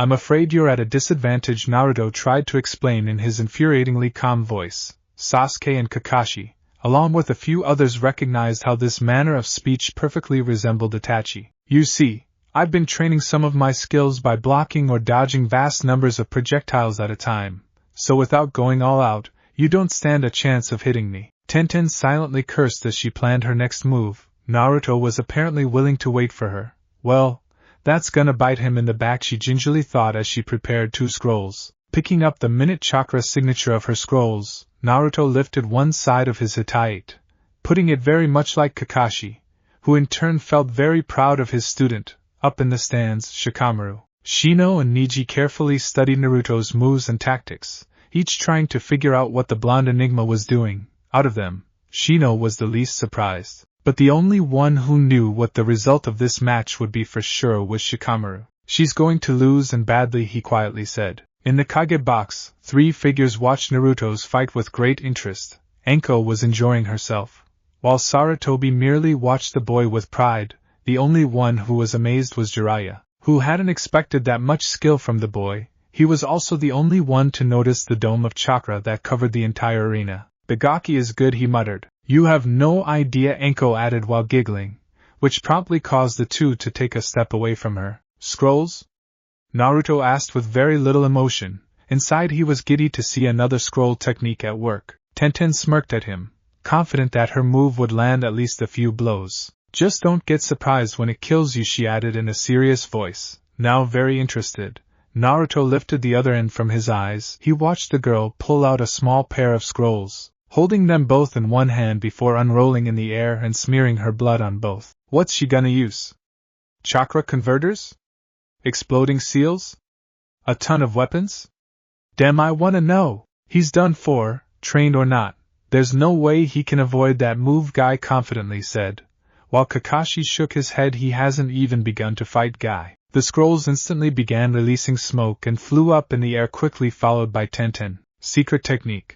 Twin rising dragons, she shouted as the 2 smoke dragons rose with her, only to glow brightly for a moment and unleash a veritable wall of metal heading straight in his direction. Naruto's eyes widened for a moment. He couldn't possibly block and dodge all of those with only the kunai. cursing his bad judgment of his opponent. He quickly plunged a decent amount of his chakra into the sword on his back, the familiar sound of chakra shredding cloth signifying that the sword was free. The feedback from the field of radiance was incredible. There had to be hundreds, no, nearly 1,000 projectiles heading straight at him. Quickly funneling as much chakra as possible to his arms to increase speed, he started blocking each and every projectile. Damn, I didn't expect this many projectiles. Wait, what's this behind them? Wires? Shit! He mentally cursed as he began cutting down the fine assortment of shuriken, kunai, senbon, even usually non-throwable weapons were added to the mix, which he found out as he sidestepped an oversized hammer. With every move, the shell of chakra around the Kubikiri Hocho kept shredding the ninja wire attached to the weapons, so that when the barrage was finally over, less than 100 projectiles still had their strings attached. Tenten tried pulling them up, but they too were soon disabled. She watched her opponent with newfound respect. He had blocked and dodged his way through her strongest attack with nothing but a giant sword, no jutsu whatsoever. How? She asked while getting up from the floor. Training. Lots and lots of downright scary training. The last time I tried blocking projectiles there were over 100 of them, so this is a new experience for me, he said with a small, but genuine smile, which soon vanished when he noticed the handle of a kama sticking out of his leg, the blade having pierced straight through. Cursing for a moment, he pulled it out, throwing the bloodied weapon aside as his hand was encompassed by green chakra. He can use medical jutsu as well? Kurenai asked Kakashi, now even more curious about the blonde. Frankly, I don't think there's an area he can't learn, Kakashi answered in his serious voice. Inside he was damn proud of the boy for showing all of them just how capable he was. The wound on his leg healed, Naruto decided it was time for a little showing off. Since you were kind enough to show me your technique with scrolls, it's only fair I do the same, he said with a wide smile. Tenten suddenly felt the temperature drop by a few degrees. Up in the stands, Kakashi once more looked at the boy with wide eyes. He perfectly remembered what that move of his did to a fully trained enemy ninja. The girl wouldn't stand a chance if he hit her with it. He only hoped that Naruto knew what he was doing. Guy, remember when I told you that I hoped you trained her well? Yes? Guy said / asked. Well, the shit is about to hit the fan. He started fighting seriously, Kakashi nervously said. Tenten watched as Naruto pulled out a set of 3 scrolls, each of them in a different color. One was brown, the other white and the third red. The brown one was attached to a kunai. Ready, Tenten-san? This is not going to be pretty, 'cause I finally finished this move. She swallowed hard at his words as he began the sequence. He rapidly bit both his thumbs before throwing the red and white scrolls in the air, unfurling them in the process, and smearing his blood along both. A faint shimmer of blue was seen extending from the end of each scroll following to his extended thumbs as the scrolls rolled back up. In the meantime, Naruto started going through several hand seals at great speed, before slamming the 3rd scroll into the ground. Secret Art, Triune Hunters. Once again, for a moment nothing happened as all but a few seemed disappointed. However, Naruto's team along with Team 8 and Niji all knew what was going on. Niji, thanks to his Byakugan and the others from experience, Tenten was simply nervous and worried as a strong pressure began building up, it being nothing more than a sudden release of a massive amount of chakra. However, the eyes of all of the spectators widened as the final effect of the jutsu became apparent as a trio of foxes manifested themselves from the elements. The first was a billowy white form that extended from the white scroll, visible only thanks to the color of the ground. The second was a flaming red fox with orange eyes, incredibly reminiscent of Kyuubi, burst from the red one. And finally the third rose from the ground, completely brown, its hard earthen body devouring the 3rd scrolls. Jiraiya watched, feeling like time had gone back to almost 30 years ago, when Minato started learning to do seals. Naruto was just like him, practical, but very creative and capable of thinking outside the box. He felt ashamed for not being there for the boy and enraged at the stupidity of the villagers that harmed him. Jiraiya was perfectly aware that he was out there keeping those who would hunt down Naruto for the Kyuubi, but still he could only hope that the boy would find it in his heart to forgive him for not coming sooner. A life lived in hell wasn't truly worth much. The crowd stood quiet in shock as Naruto took the sword in his right hand and pointed it towards Tenten while the thin strands of chakra went from his left hand to the 3 foxes. Now, let's get this party started, he shouted, before smiling at his opponent. Tenten drew out a small scroll and unsealed a fine-looking katana from it, falling into to Naruto, unfamiliar stance. Do I play with her and humiliate her, or do I simply beat her down fast? Naruto pondered for a minute as a kunai with an exploding tag flew his way. Fast it is. He quickly charged forth, the massive sword not slowing him down in the least as he moved into the reach of his enemy's sword. Tenten tried to stab him before he managed to bring the sword down, but found that the brown fox was nowhere in sight, and that her sword was no longer moving. Looking down, she found the fox holding the sword down with its stone jaws clenched tightly around it. She closed her eyes, waiting for the blow that was about to come. Do you yield? Came a cold voice, but there was no pain. She opened her eyes. The massive blade of the Kubikiri Hocho was an inch from her neck, and the remaining 2 foxes were aiming at her heart. But neither of those 2 was what scared her into silence. It was a pair of brutally cold and calculated eyes that stared at her. I asked, do you yield?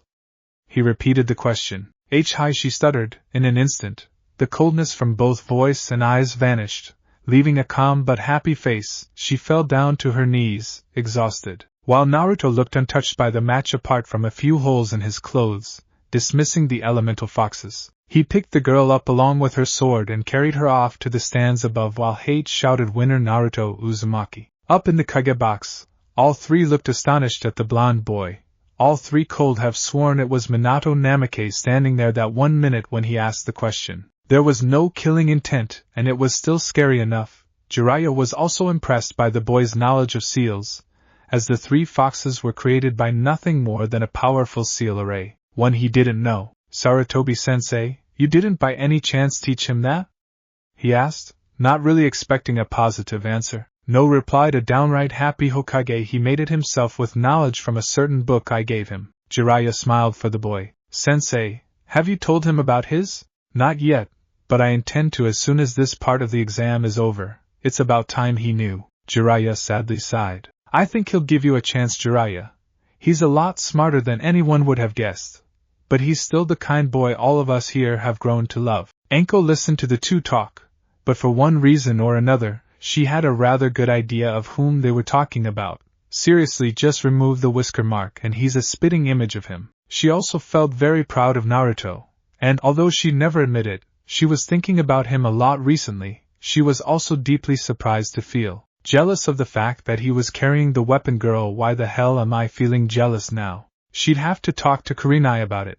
But for now, cheering for the blonde Gaki's victory was something she was more than willing to do. Naruto walked up the stands carrying Tenten before putting her down safely.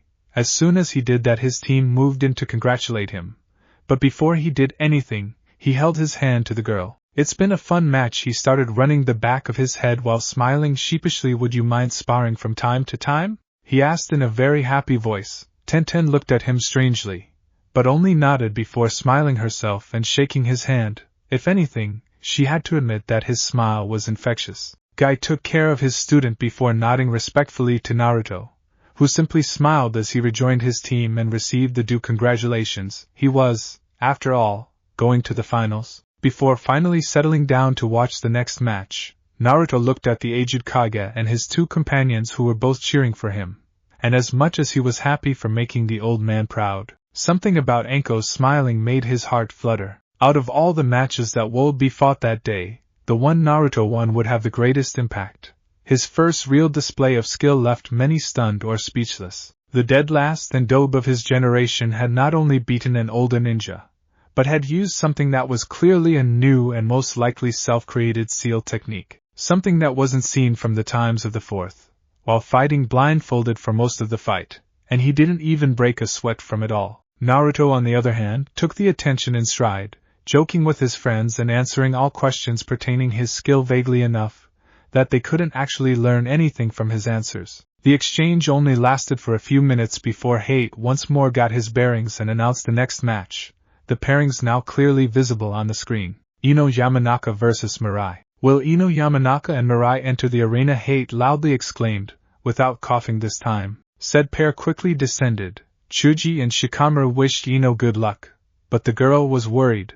Mirai was someone she knew nothing about, except for the fact that she was from Mist, and that she could only see her green eyes. Her body was covered by a flowing silver-gray robe along with a scarf that covered her face and a wide-rimmed straw hat. A pair of plated leather gloves covered her hands. No tools or weapons were visible. Begin! Hate once more shouted, idly wondering if he should get it on tape for the next match. While he was jumping back, steeling herself, Ino pulled out a kunai ready. She prepared herself to try and possess her enemy's body. But then she noticed a dragon heading towards her. She lost consciousness as soon as it struck. Up in the stands, only 3 genin managed to figure out what happened, although the jounin had a much easier time, genjutsu, and 2 in rapid succession. Naruto found himself analyzing the moves, and the simple but brutally effective logic that brought down Ino Yamanaka. The first one was completely sealless, creating just enough cover to conceal the hand seals for the second one, which created something in her mind, while Mirai Shun shined right behind her and slammed the butt of her kunai into base of her skull, instantly knocking her out. Shit, that girl doesn't play around, Naruto worriedly thought. At those speeds, if he didn't have his additional sense, he wouldn't be able to win. Winner Mirai Hate quickly announced as the girl disappeared in a swirl of mist, reappearing in the stands next to her 2 teammates and sensei. Now there's a good idea, Naruto thought, inwardly smiling and making plans to make his own version. The next match was announced as soon as Ino was taken from the arena by her 2 teammates. Dosa Kinyuta vs. Chuji Akimichi. Within the arena, Dosa was sweating bullets. Without his beloved gauntlet to amplify his skills with sound, this battle would be a lot harder. Thankfully, his opponent was weak against his attack. Of course, that means nothing if he's out before he can land a blow onto the fat boy's body. Chuji was somewhat unsure of his enemy. He hadn't seen him fight, but he heard from Naruto about him. Out of all the rookies, Chuji was the person that probably spent the least time planning and analyzing. But he was no fool. His family helped his training, and Shikamaru had helped him with planning. It wasn't much, but it would do. Begin! Dosu immediately jumped back, trying to figure out how to best strike his opponent as he pulled out a kunai.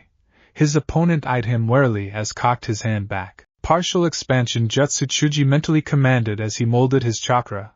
It was one of the points his father hammered in, to use his clan jutsu without any hand seals or words. Otherwise it's easily predicted. His enemy had little time to move as a massive fist suddenly descended on his position. He rolled to the left, only to get slammed into the wall by the oversized appendage. Dosu cursed, loudly uttering a string of obscenities as he dug himself out from the human-shaped hole in the wall. He had relied too much on his gauntlet, and now his skills deteriorated. No matter. I still have a few other tricks, he mused as the bandages that covered his face fell off to reveal a perfectly normal face and a different colored eye. Up in the stands, a certain pair of genin from sound had their eyes twitching. The young Akimichi was getting nervous. His main strength was taijutsu. With only the academy techniques as backup, he inwardly cursed and promised himself to learn a bit more outside the clan techniques he had learned so far. Seeing that his opponent was up to something, he changed his plan. Quickly reducing his arms to their normal size, he pulled out a kunai with an exploding tag. He had actually asked why he needed it before the exam started. A quick distraction was all he needed. Dosa was surprised when Chuji stopped using his arms to try and hit him. What the hell is he doing? His thoughts were soon answered by the hissing sound of a kunai flying straight at him. He rapidly rolled to the right, dodging the explosion only to run into another. He barely recovered, only to see a giant ball rolling towards him. He tried to move, but it was too late as Chuji rolled over him, the sheer weight of the body slamming him into the ground with many broken bones. He had failed again. Thank Kami that I got a good deal this time round, he thought as his consciousness faded. The last thing he heard was the proctor announcing his opponent's victory. Quite a few were surprised at Chuji's victory, and a veil of silence covered the arena before the sound of 2 pairs of hands clapping could be heard. Naruto and Shikamaru were congratulating their friend, quickly joined by Asuma, Sasuke, Sakura and all the others. Chuji smiled sheepishly before climbing up into the stands to a congratulating crowd. After Dosu got shipped out of the arena by the medics, Hate one more walked in, waiting for the screen to show the next pair. Sanmaru Tokai vs. Kankuro Sabaku. Will the contestant cough please come into the arena? Hate announced as the 2 nins slowly walked down. Since this was the first match without participants from Konoha, everyone watched carefully. Both contestants took their time to study each other as they entered the arena. Sanmaru was a wiry youth, barely 12, but lithe and agile. The 2 kunai strapped to the arms of his brown leather jacket were apparently the only weapons he carried. Kankuro was unconcerned by his brown-haired opponent. although the menacing red eyes were something that at least mildly concerned him. Sanmaru lazily observed the nin dressed in what he could only describe as a catsuit. The wrapped-up bundle on his back, on the other hand, might be something to be concerned about. He smirked evilly as he pulled out the kunai. Begin! And nothing happened. Both parties stood perfectly still, waiting for the other to move first. With another smirk, Sanmaru started going through hand seals, deliberately slow. Kankuro watched his enemy suspiciously, trying to figure out just what the hell was he doing. His eyes widened when the earth of the arena began crumbling as a large draconic head rose. A pair of topaz yellow eyes were staring at him menacingly as the dragon head roared and began spitting balls of mud, silently cursing his own stupidity. Kankuro dodged the balls, opting to throw a hail of poison saban at his opponent, planning to keep his other weapon a secret for as long as possible. He also cursed himself for not carrying the second one to this part of the exam. Sanmaru was having the time of his psychotic life. If there was one thing he truly enjoyed doing, it was fighting, and killing, and a few other even less than sane things. Unlike his older sibling Mikishir, he had no issues when it came to killing people, and he was damn good at what he liked doing. With an insane smile, his arms began moving at crazy speeds as he flashed through hand seals before slamming his hands into the ground. Earth release, obscuring pillars. He shouted as a large number of 2 feet thick stone pillars rose from the ground. There was no more than a meter of space between pillars, just enough for a certain psychotic nin to keep dashing through. Kankuro cursed yet again at underestimating his enemy. The boy was no pushover, and by the way he started moving, using the pillars as a running surface, he'd be hard-pressed to keep up. Time to start cheating, he jokingly thought as he pulled a substitution jutsu with his bundle. While seemingly nothing happened, he was already putting a plan into motion. One of the tricks he managed to pick up from his brother without the redhead knowing it was the third eye, which he used very well in combination with his puppets. It also made the trick he was using now easy. Sanmaru kept jumping from pillar to pillar, and if he wasn't safe inside the bundle with his chakra suppressed, he'd be worried. Just let the little psycho get close enough. The kid's almost as crazy as Gaara, waiting for the perfect moment to strike. Kankuro almost missed the fact that one of the pillars went crashing down on him. Sanmaru laughed as he leaped to pierce Kankuro's throat, only to hit hard wood. The insane smile instantly faded as a barrage of saban, poison saban in fact, flew out of Kankuro's mouth and slammed into his chest. Within a second, Kankuro's face peeled off, only to be replaced by that of a wooden puppet. Sanmaru fell to the ground dead. Winner Sabaku Kankuro! Hate shouted as a team of ninja moved in to clear up the arena for the next match and remove the corpse of Sanmaru Tokai. A few people were mildly concerned at the killing, but most of the genin didn't as much as blink. Death was a part of their lives, one they knew they'd all face eventually. For the first time, silence was the aftermath of a match as Hate once more prepared to announce the next pairing, Nakai Kishijin vs Gaara Sabaku. But before the match could start, Nakai shouted, "I forfeit." As much he wanted to fight, Nakai had the gruesome opportunity to see just how Gaara fought in the Forest of Death. He knew he stood no chance of surviving. Regardless of how good his sword skills were, being crushed in sand was not on his to-do list. Gaara looked disappointed and murmured something about mother wanting blood. Thanks to his chakra-enhanced hearing, Naruto shuddered at the comment. For some reason, the idea of calling 100-meter-tall bloodthirsty raccoon demon mother was disturbing. Coughing again, Hate announced the next match. Same time, ANBU headquarters, Interrogation and Torture Division, prison cells. Wind howled through the darkened corridors of the underground prison level of the infamous ANBU headquarters. The IT division that ran this part of the building kept the place in optimal condition for breaking prisoners, something that made their job much easier. At the same time with the preliminary matches in the Forest of Death, a trio of shadowy figures moved along, checking each door. Number 16 muttered one of them, a deep male voice belonging to a man in his early 20s wearing an eagle mask. "That's Mizuki. We don't need him right now," commented a female voice this time.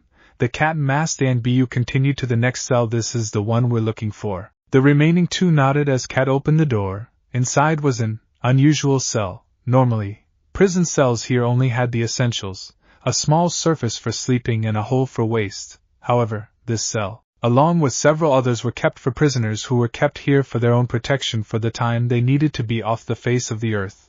The occupant of this cell was given a decent bed, along with a desk with a chair, a small lamp and a large stack of books, with subjects mostly concerning medicine. The occupant was one Yakushi Kabuto, medical prodigy and unwilling spy, much in thanks to a seal placed on the back of his neck by his former master Sasori of the Red Sands, only to have it changed by Orochimaru. The seal had a simple effect. When a keyword was uttered along with the addition of small amount of chakra, the bearer of the seal was placed under the direct control of its master. Outside that, the person remained completely normal. And to make things worse, the seal was near impossible to detect. Had they not searched his entire body for seals, they wouldn't have found it. If it weren't for Orochimaru's records from his time with the ENBU, it wouldn't have been possible to identify it. The silver-haired youth happily turned to his visitors, a kind, polite smile gracing his lips as he recognized his visitors. Cat, badger, wolf. He waved his hand from his chair as he removed his glasses and placed them on the desk. To what do I owe the honor of this visit? He asked in a kind tone. We might have something of interest for you, Cat replied with a small smile under her mask. Forest of Death, the Tower Arena. Naruto was bored out of his mind. The past several matches have been anything but entertaining, and he couldn't even read his book or study the scrolls he had on him. He thanked Kami for managing to finish the small job he was left with before the fights. Shino had managed to beat Chukai Torque without even breaking a sweat by draining his chakra. Shikamaru downright outsmarted Kinshichi by slamming her head into the wall. Even if she did manage to catch him in her bell-induced genjutsu, Temari Sabaka beat the daylights out of Zakuabumi. There were only 2 matches left. He silently prayed that Sakura didn't end up fighting against Niji. Hate idly watched as the screen flipped through the 4 remaining names, finally stopping on Sakura Haruno vs Shin Tasai. Well, Shid thought the entire Team 7, Kakashi included, the genin because the teen looked imposing, and power was literally rolling off of him. Kakashi on the other hand because he finally recognized the boy, Shin Deathbringer Tasai, probably the only genin in the shinobi world with an entry in the bingo book, a taijutsu expert rivaling Lee, except for the fact that he can use chakra. Unconfirmed reports place him with a lightning affinity, over 100 confirmed kills of genin rank, 20 of chunin and even 1 jounin. He sadly put a hand on her shoulder. Sakura, no one will hold it against you if you decide to surrender this match. Sakura looked up to him, but what he saw surprised him, the look of burning determination he had only seen in Naruto. I know, but I'm still going to fight, she calmly answered as she descended into the arena. Shin, her opponent, was perfectly calm, his look emotionless as he watched her. He was dressed simply, a pair of black cargo pants and a gray muscle shirt, along with ninja sandals, no kunai or scroll holsters. I commend your courage, he said in a polite tone, but it would not be wise to fight me. You could die. Sakura sighed. He was perfectly right, and a part of her believed that she could probably die in this match. But then again, she had accepted that possibility long ago when she made her first kill. I could die here, or on any other mission. I accepted those odds when I became a shinobi, she replied in a calm voice. Her determination crushed her fear, and the desire to prove herself to her teammates, and Sensei did the rest. Shin laughed. It was a warm and kind laughter, one which you wouldn't expect from a cold killer. Good, let's fight then, he said while still laughing. Begin! Hate shouted while jumping back. The 2 of them both dropped into stances. So, how do I fight him? Kakashi-sensei obviously thinks that this guy is powerful, and he's probably right. No weapons, so that means either ninjutsu or genjutsu, and according to his build taijutsu. But most likely the last. Damn, the one area I'm weak in. Not trusting her limited skills in taijutsu, she pulled out a kunai in preparation for the attack. Seeing her hesitance to attack, Shin charged forth, preparing to slam his palm into her gut. Sakura barely managed to dodge the attack by twisting to the right, and the follow-up blow by his shoulder. Shin kept the pressure on her, as he chained blow after blow, leaving just enough space for the girl to have a chance at dodging. What Sakura didn't know was that Shin respected her determination and sheer grit, and that he loved to fight a worthy opponent, which he considered her to be. Dodging blow after blow, Sakura actually managed to lay a few glancing cuts to her opponent, but in return, her left arm was completely numb from a single dislocating blow to the shoulder. No jutsu anymore, just pure taijutsu. My left arm might as well be gone, she thought as she watched for an opening in Shin's defenses. Kakashi was, for the umpteenth time this day, impressed by his team. Sakura was fighting far better than he thought possible. She certainly stood no chance against this opponent. Even if he was holding back his strength. But even so, it was impressive. He might not have pressed them all into training like he should have. But they were still good. In fact, Sakura actually had talent for taijutsu and fighting with kunai. Sakura decided to go for her last resort, the fencing kunai. She leaped back, barely managing to unseal one of them from the scroll, and once more taking up her stance. She wouldn't stand down or surrender. Not anymore. Several figures smiled at her actions. One was her opponent. Another two were her two teammates joined by her sensei. She just doesn't give up. All the better, Shin mused as he waded past her elongated kunai. Sakura was now low on chakra. She could probably maintain the chakra shell around the blade for a few more minutes. But that was it. After that she'd fall unconscious. Her mind was racing, desperately grasping at ideas, until she remembered Naruto's match some time ago. What exactly did he do? He made the shell around the kunai break off. Wait, I could cut off the flow of chakra while swinging at the enemy. That should break it, right? She desperately thought as she kept dodging and trying to slash her enemy. Praying for this last move to work, she channeled the last remains of her chakra into the blade, before swinging it at Shin's chest. Shin was having fun, pure, unadulterated fun, the likes of which he hadn't had in years.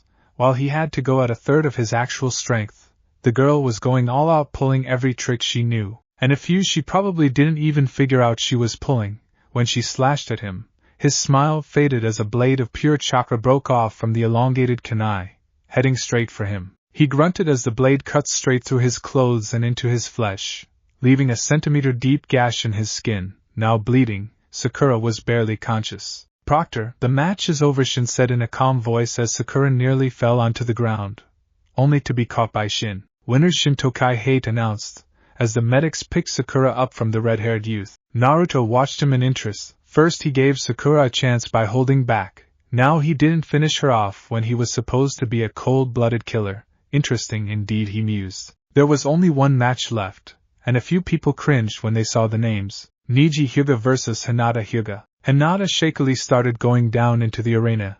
As her teammates and sensei wished her luck, she made a short look at Naruto, only to see that he noticed and silently mouthed something. Kick his ass, she recognized the words and smiled, a bit of her confidence returning. From his perch, Naruto watched the two enter the arena. He was well aware that Hinata had a crush on him, but that was most likely a passing thing, although that didn't mean he couldn't cheer for her. The girl had a lot of talent, but was almost afraid to use it. He could only hope that she would fight properly now. Niji watched his cousin walk towards him with no small amount of hate. He disliked the main branch of the Hyuga family with a passion since his father died, and he blamed the girl in front of him for it. To his surprise, the normally shy and withdrawn Hinata was currently standing in the most aggressive of the Juken stances either of them knew. So she has some backbone, not that it will help her. Why do you even try, Hinata-sama? Fate has decreed that you will be defeated here, he said in a cold, emotionless tone. Hinata winced, but didn't reply. Both Kurenai and Guy watched the match with growing horror as Niji proceeded to nearly kill Hinata, who to his surprise gave nearly as good as she got, leaving her cousin mostly disabled, but not injured unlike her. Naruto growled as he gripped the stone of the railing, his fingers making the structure crack from the pressure. How could that idiot do something like that to his family? Hinata was probably the kindest person he knew. What could she have possibly done to deserve such hatred? How little people appreciate things until they lose them. I never had a family, but that fool has a cousin that cares for him very much. And what does he do? Besides, aren't branch members of the Hyuga clan supposed to have a control seal? Does he understand that she could have used it the moment the match started to kill him? He mused sadly as the match continued. Hinata had blood leaking from her mouth by now and was barely standing. Niji was once more surprised. His worthless cousin was actually far better than he expected. In fact, if she wasn't aiming for non-lethal spots unlike him, he would have probably gotten badly wounded by now. So why didn't she? She could have also used the seal that would have fried his mind within seconds, yet he didn't even consider it. They both panted as they made a short break, eyes focused on each other's, each waiting for the other to move first. Why? Niji asked between pants, his analytical mind for the first time stumped at the behavior of the young clan heiress. She looked at him sadly. For a moment he growled, thinking she pitied him, but quickly realized otherwise. What could she possibly be sad about? Because I miss my brother, she said softly as the melee resumed, It finally struck him what she meant. While she knew how, she couldn't use the seal, she wouldn't, just like she wouldn't harm him. Even if it cost her life. For the first time since his father had died, his eyes softened a bit. He still held a lot of pain and anger. But now there was a new feeling for his sister, respect. I see, he replied in a monotone as he once more took to the offensive, this time avoiding any life-threatening blows, the rage that possessed him slowly receding. He did always love a good challenge, and it seemed that Hinata would prove to be one. The crowd was surprised as the match started picking up speed once more. The two locked in a majestic yet deadly dance as chakra visibly flared around them both. This time it was Hinata on the offensive, gracefully wading into his guard and finally managing to disable one of his arms with a quick strike to the pressure points on his shoulder. Niji managed to retaliate as she pulled away by sending a quick juken blow to her left leg, bringing her down. He was getting tired. The match he had expected would be one-sided had turned into a battle of attrition. He had decided before the match that he would keep all his tricks up his sleeve, hidden until the finals unless desperately needed. Proceeding to end the match, he bypassed her guard and placed 3 consecutive strikes on both her shoulders and her other leg, completely disabling her. Both nodded to the proctor before Hinata finally lost consciousness to her exhaustion. Winner Niji Higehate loudly announced the victor of the final match while Niji watched over Hinata until the medics arrived to pick her up. He couldn't stop the smile that formed on his face in response to her own. Next day, 6 a.m., Uzumaki residence. Rain yet again. Naruto was considering whether the gods had a sense of humor, as he kept exercising his body while 100 clones were practicing chakra control on the roof. Push-ups were a generally easy exercise for him, so he tried Kakashi's version, by doing it on one finger with weights on his back. Although he seemed calm, his mind was racing, planning his course of action for the next month. This year, the old man decided going against the usual public drawing of the pairings for the finals, leaving the pairs unknown until everyone was there. But, as usual, his mind returned to current matters, such as studying the remaining 3 life seals in the book, acquiring more medical plants, studying new jutsu, and generally preparing himself. He was also quite proud of his achievements during the past week. He survived in battle against Orochimaru while destroying the curse seal that was placed on him. He managed to keep most of his abilities hidden while finishing his scrolls on time and even figuring out a way to break an enslavement seal Ibiki asked him about, also providing him with the last detail he needed to break another. So much to do, so little time, he sighed sadly. Even Kyubi stayed silent these days, though he was wondering why. The fox was probably planning that training he talked about. His musing were stopped by a loud knock on his door. Yes? Orders from Hokage-sama, answered a familiar voice. Tiger. He opened the door, revealing the masked man, whom he knew as Tenzo. He almost smiled at the man for remembering that it wasn't wise to enter his home without permission, as there would be some unpleasant consequences due to the thorough seal work placed inside. You are being summoned to the Hokage's office, Uzumaki-san, he explained quickly. Hi, tell the old man I'll be there in a few minutes, he replied. Tiger nodded and left in a swirl of leaves. Naruto quickly closed the door, before summoning a few extra clones to pack everything up and activate the protection barriers. It was the first thing he made when he came home yesterday. A set of barriers that were meant to protect his work from others. With the security he had set up during the last month, there were precious few who could enter his home without his permission. But he still preferred to play it safe. Drying off the sweat from his exercises, he kept releasing the clones 10 at a time while dressing up. Finally putting up his reed coat, he buttoned it up while sealing the sword into the seal on his arm. Time to talk to Sarutobi, he thought, wondering why he was summoned. 7 a.m., Hokage's office. The tension was palpable as Naruto entered the esteemed office of the third Hokage. Inside were only 2 men, Jiraiya of the Sannin and Hiruzen Sarutobi, the Hokage. Both were apparently apprehensive of what was about to happen. Naruto was confused and concerned. No scenario he could fix up in his mind made sense of the situation, so he decided to just go with the flow and hope things turned out of the best. Naruto, Sarutobi started in a serious, but worried tone. Take a seat. I have a few things to tell you, and I can only hope that you don't hate us for the decisions we made, he sullenly thought. He could say that he was one of the few people who knew Naruto well. But even he couldn't predict the boy's reaction to the news he had to tell him. Naruto sat down while studying the faces of both men. Both wore a concerned expression mixed with a hint of hope and pride. Naruto, you remember what I told you about your parents? He asked. Naruto raised an eyebrow, curious at where this was going. That you couldn't tell me for my own safety but that they loved me very much? He answered. Hiruzen nodded. The reason why I couldn't tell you was that your parents had many enemies, who wouldn't think twice to make their revenge on their offspring, he continued in a serious voice. So, who were they? Naruto was getting impatient. The desire to learn just who his parents were was overwhelming. He accepted the story his Ji-san told him, but he had to know more. With a deep sigh, Hiruzen started. Your father was Minato Namikaze the Yellow Flash and the fourth Hokage of Konoha, and your mother was Uzumaki Kushina, the Crimson Wind and daughter of the late daimyo of Whirlpool Country. He finished quickly, feeling a pang in his heart at the emotions that the boy's face went through. Naruto's mind was in turmoil. The fourth Hokage was his hero, the man he respected more than anyone in the world, the man who sealed Kyuubi into his body to save Konoha at the cost of his life and soul, was his father. So my father is dead, he said in a somewhat hollow tone, but what happened to my mother? Both Sarutobi and Jiraiya sighed at the question. It was Jiraiya that answered. We don't really know, kid. Kushina is listed as dead. She was in the hospital, barely alive from giving birth to you when one of Kyuubi's tails came crashing into the part of the hospital she was in. Her body was never recovered, he explained sadly. Ah, I see, Naruto stuttered as tears began welling up his eyes, and a soft sob escaped his lips. Gone, both of my parents, so I truly am without kin. His tears kept flowing as he felt someone embrace him. It's okay, Naruto, let it all out, he heard Sarutobi's calming voice as the dam broke completely. Nearly an hour passed before he finally calmed down as his tears dried up.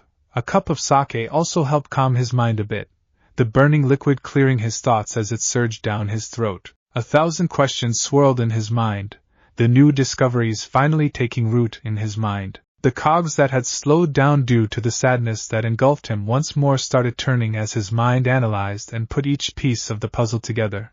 The book on sealing belonged to his father, and that was probably why it made so much sense. Sarutobi most likely gave it to him, knowing that he would have the talent to understand it. Keeping his mother's name would attract less attention than his father's, meaning that the numerous enemies Minato made wouldn't hunt him down, and placing a number of bodyguards would have only painted an even bigger target on him.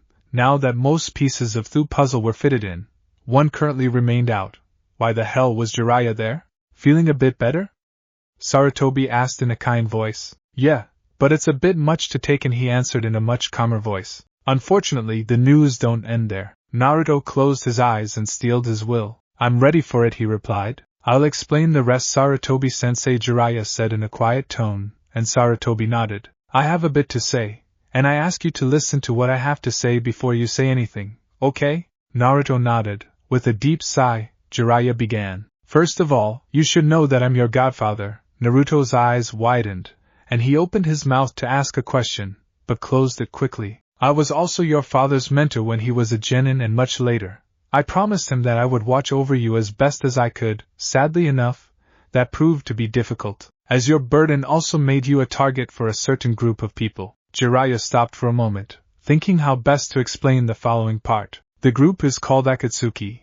At this point we remain unaware of their objectives but have found out that they plan to gather and extract all 9 bijou from their containers. For the past 16 years, they have been trying to locate every single Jinchuriki, so far only failing to locate 3 according to my spies, until a few months ago, you were among them. Sarutobi-sensei went to great lengths to conceal the fact that you were a Jinchuriki when we found out about this, and I've spent the better part of the last 13 years trying to hide your existence from them and to buy you some time to at least have a normal childhood.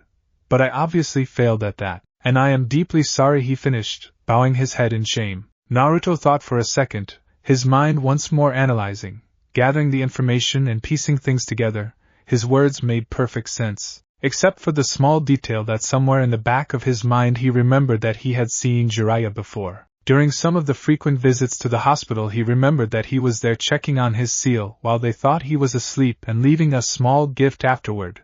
It was usually something simple, like the frog wallet that he affectionately called Gamachan, and that he now held in his bedroom, along with the rest of the things that were important to him, as Yuke as he wanted at one point. He couldn't hate either of them. They made their mistakes, but at least they tried for his sake. I forgive you, he said in a soft tone. If you help me with my training, he added with a chuckle, Jiraiya's head snapped up so fast that both Naruto and Sarutobi thought it would snap off. He stared at the blonde brat incredulously before bursting out in laughter, quickly joined by the other two. You ha ha ha, really are their son Naruto, he said, finally calming down from his laughter. Only Kushina and Minato would have had the guts to downright blackmail me into training. You've got yourself a deal, Naruto. I'll tell you everything else tomorrow. Meet me at the hot spring, 9 o'clock sharp. See you later, Sarutobi-sensei. I'm off to do some research, he said. The final words finished with a giggle which sent chills down Naruto's spine, while Sarutobi merely shook his head at his former pupil's antics. Now, Naruto, there are two other things we need to discuss. First, is your parents' legacy, he said in a serious tone. Naruto sat up straight, carefully listening what the Hokage had to say. Your parents lived in a small estate between the Aburame and Inuzuka estates. It remains whole,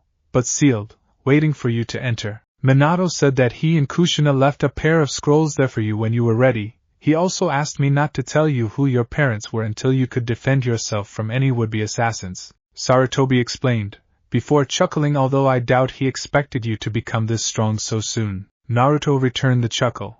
While he didn't like it one bit, it did make a lot of sense. I think it would be wise to keep my parentage under wraps for a while longer, at least until the finals, he finally said, making the old Kage nod proudly. He wouldn't have refused the boy his last name if he asked now, but this would be far better for both him and Konoha. Would you mind, though, if I visited the place? I don't intend to move in yet, but some of my father's scrolls are there, and they would be helpful. Sure, I can take you there tonight, just be here around 8. Now to the second subject. Anbu, he called, and two masked nin instantly showed up. Get me Niji Hyuga and Shikamaru Nara. Hi, they both said simultaneously before vanishing. Both sat quietly, Naruto opting for another saucer of sake before the two other genin arrived. Within minutes, the two Anbu returned with Shikamaru and Niji. Shikamaru looked calm, but a bit surprised at Naruto's presence, and Niji was just plain surprised, but hid it well beneath a mask of indifference. You called us Hokage-sama? Niji asked in a polite tone, curious as to why he was summoned and what Naruto of all people was doing here. Have a seat, you two, Shikamaru. You are aware why you were called here, he said in a very serious tone. Naruto instantly focused, listening intently to whatever was about to happen. So these two get the job. Can't say I'm surprised even though it's troublesome, Shikamaru answered in a lazy drawl. Will you explain? Once more, Sarutobi shook his head, this time at the laziness that seemed hereditary in the Nara clan. Knowing 3 generations of said family, he was now completely sure of that. By combining the knowledge gathered from the 2 people you brought in Naruto, along with information from Jiraiya's spy network, we managed to ascertain that Otogakure, under the leadership of Orochimaru, will invade Konoha during the finals of the Chunin exams. Also, Suna has been mobilizing a number of troops recently, and I believe they are likely joining in as well. Naruto kept thinking at every word that he heard, his mind now perfectly calm. So, when do we put in the preemptive strike? He asked in a serious tone, while all 3 looked at him in surprise. What? We can't really just wait for them to attack, can we? It only makes sense that we weaken them as much as possible before the invasion actually begins.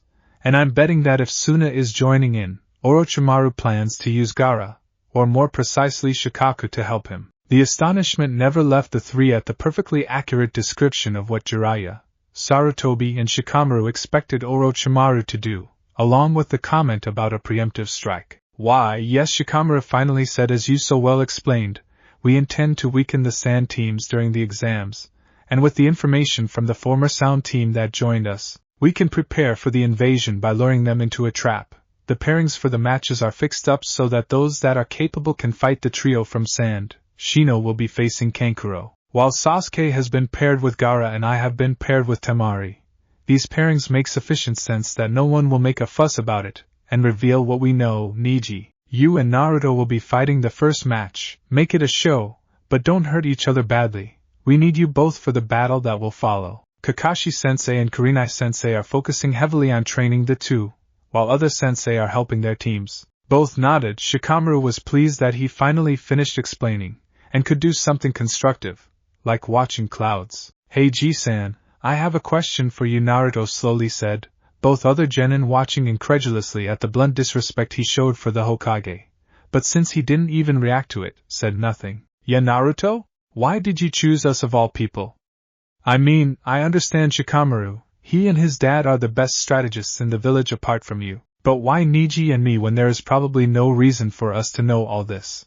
Niji once more looked surprised, wondering why he didn't ask themselves the same question, and figuring out just how much he had underestimated the blonde's intelligence. Shikamaru and Sarutobi smiled. Because this is your first mission as Chunin, Hiruzen quietly explained. All three of you have shown all the skills necessary for a Chunin, along with good leadership skills and tactical capacity. As such, you are now unofficially Chunin, to be promoted after the invasion. During the battle that is certain to come, you will be leading teams to defend Konoha as needed. Guy, Kakashi and Asuma have been notified of your status, and will confirm it when needed.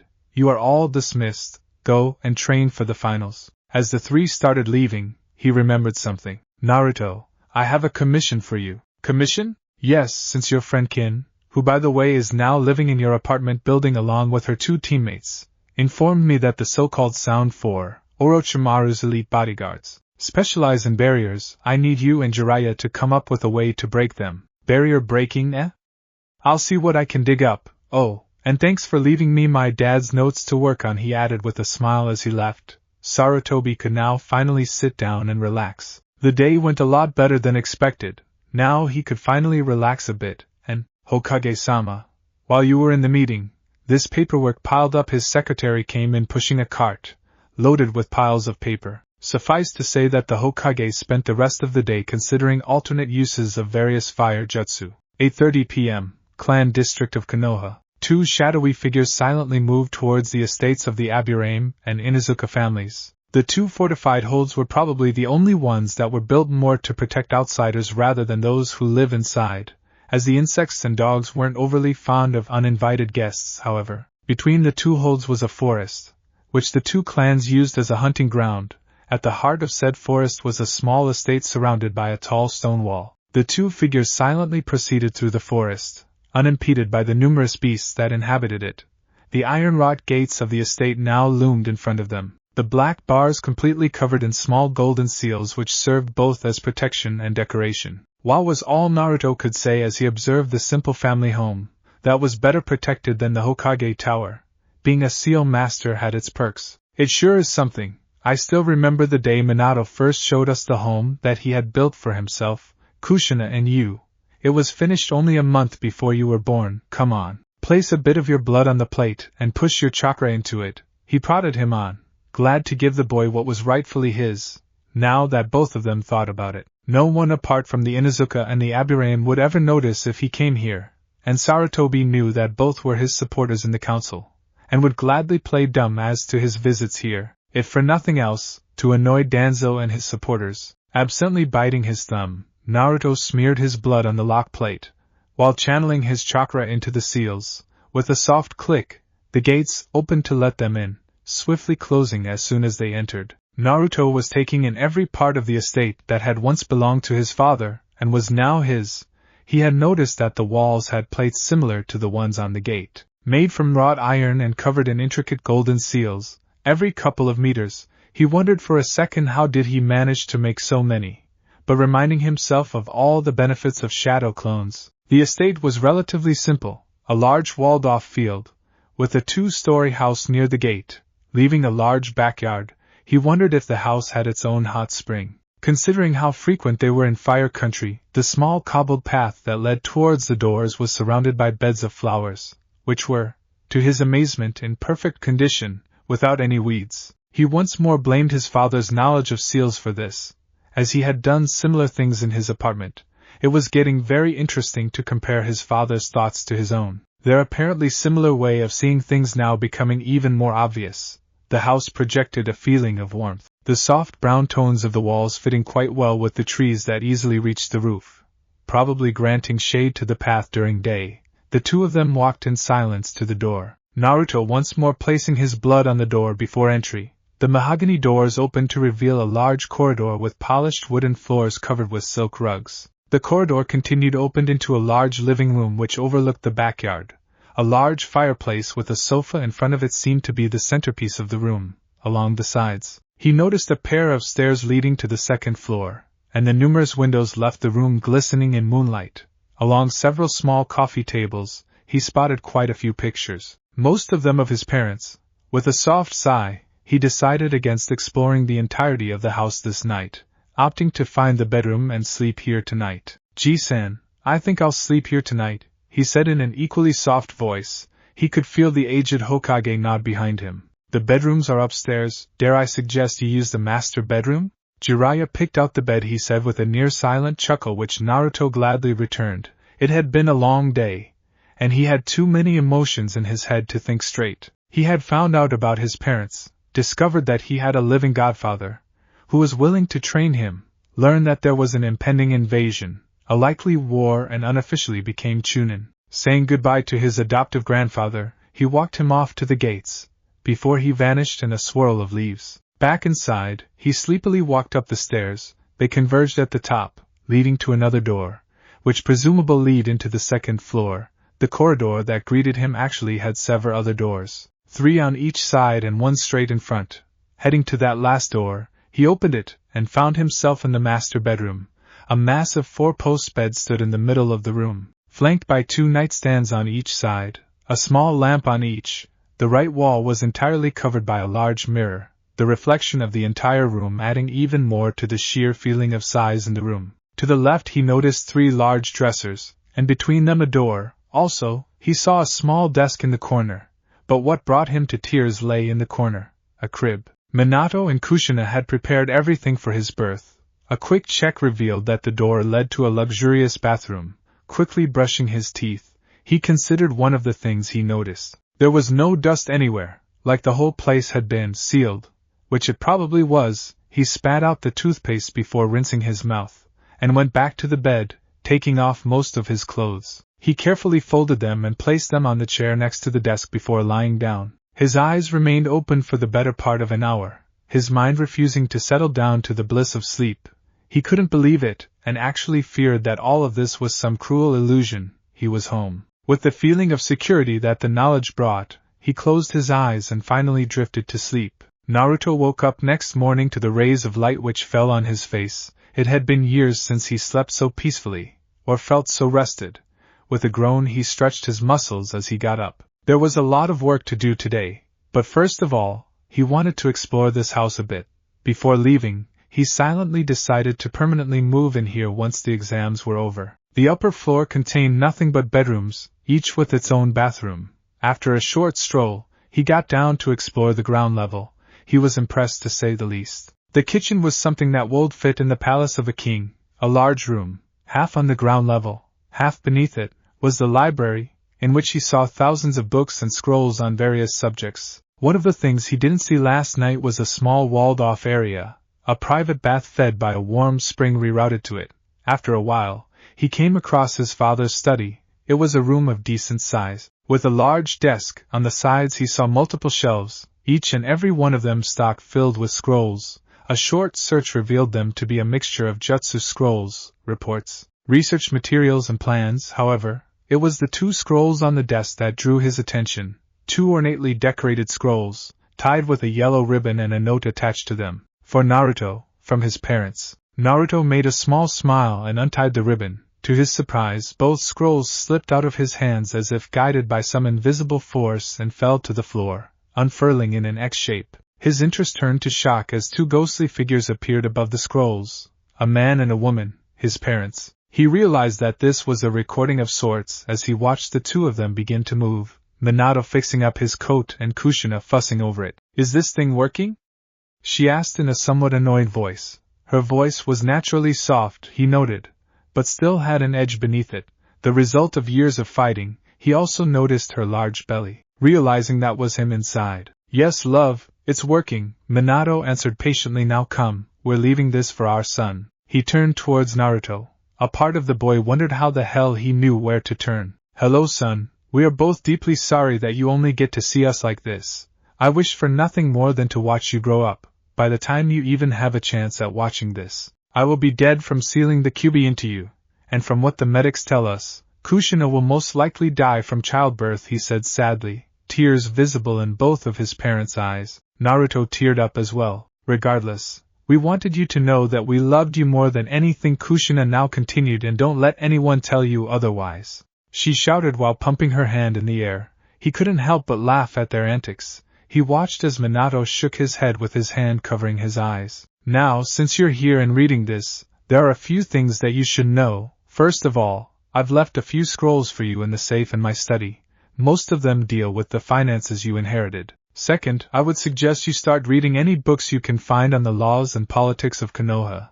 Ask the old monkey to help you out. You'll need them because as the former Hokage, I have a seat in the council which you inherit. And third, my research room is located in the basement. Now it was Naruto's turn to grin wildly. The same council which made so much trouble. And should they doubt your ancestry here, both Minato and Kushina grinned. Kindly remind them that both of us left blood samples with Sarutobi, Tsunade and Jiraiya. That should be more than enough for you to prove things. Suddenly, both went quiet, and Naruto noticed that Kushina was holding her belly, her face contorted up in pain.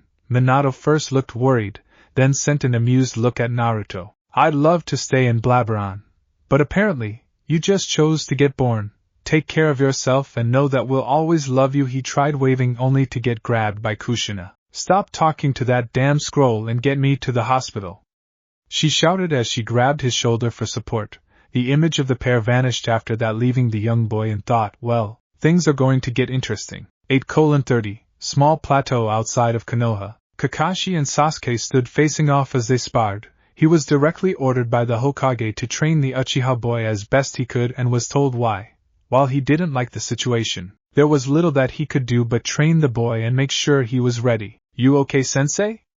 Sasuke asked in an uncharacteristically caring voice. Kakashi could only smile. The boy had changed greatly, from a stuck-up Avenger, into a much kinder and caring man, although he could still use some work around the edges. Yeah, just thinking about something, he said with his usual eye smile. Now get back to work. 9 o'clock, Konoha Hot Springs. Jiraiya was having a good day. First of all, he had managed to get into the tree next to the hot spring unseen, using his transparency jutsu.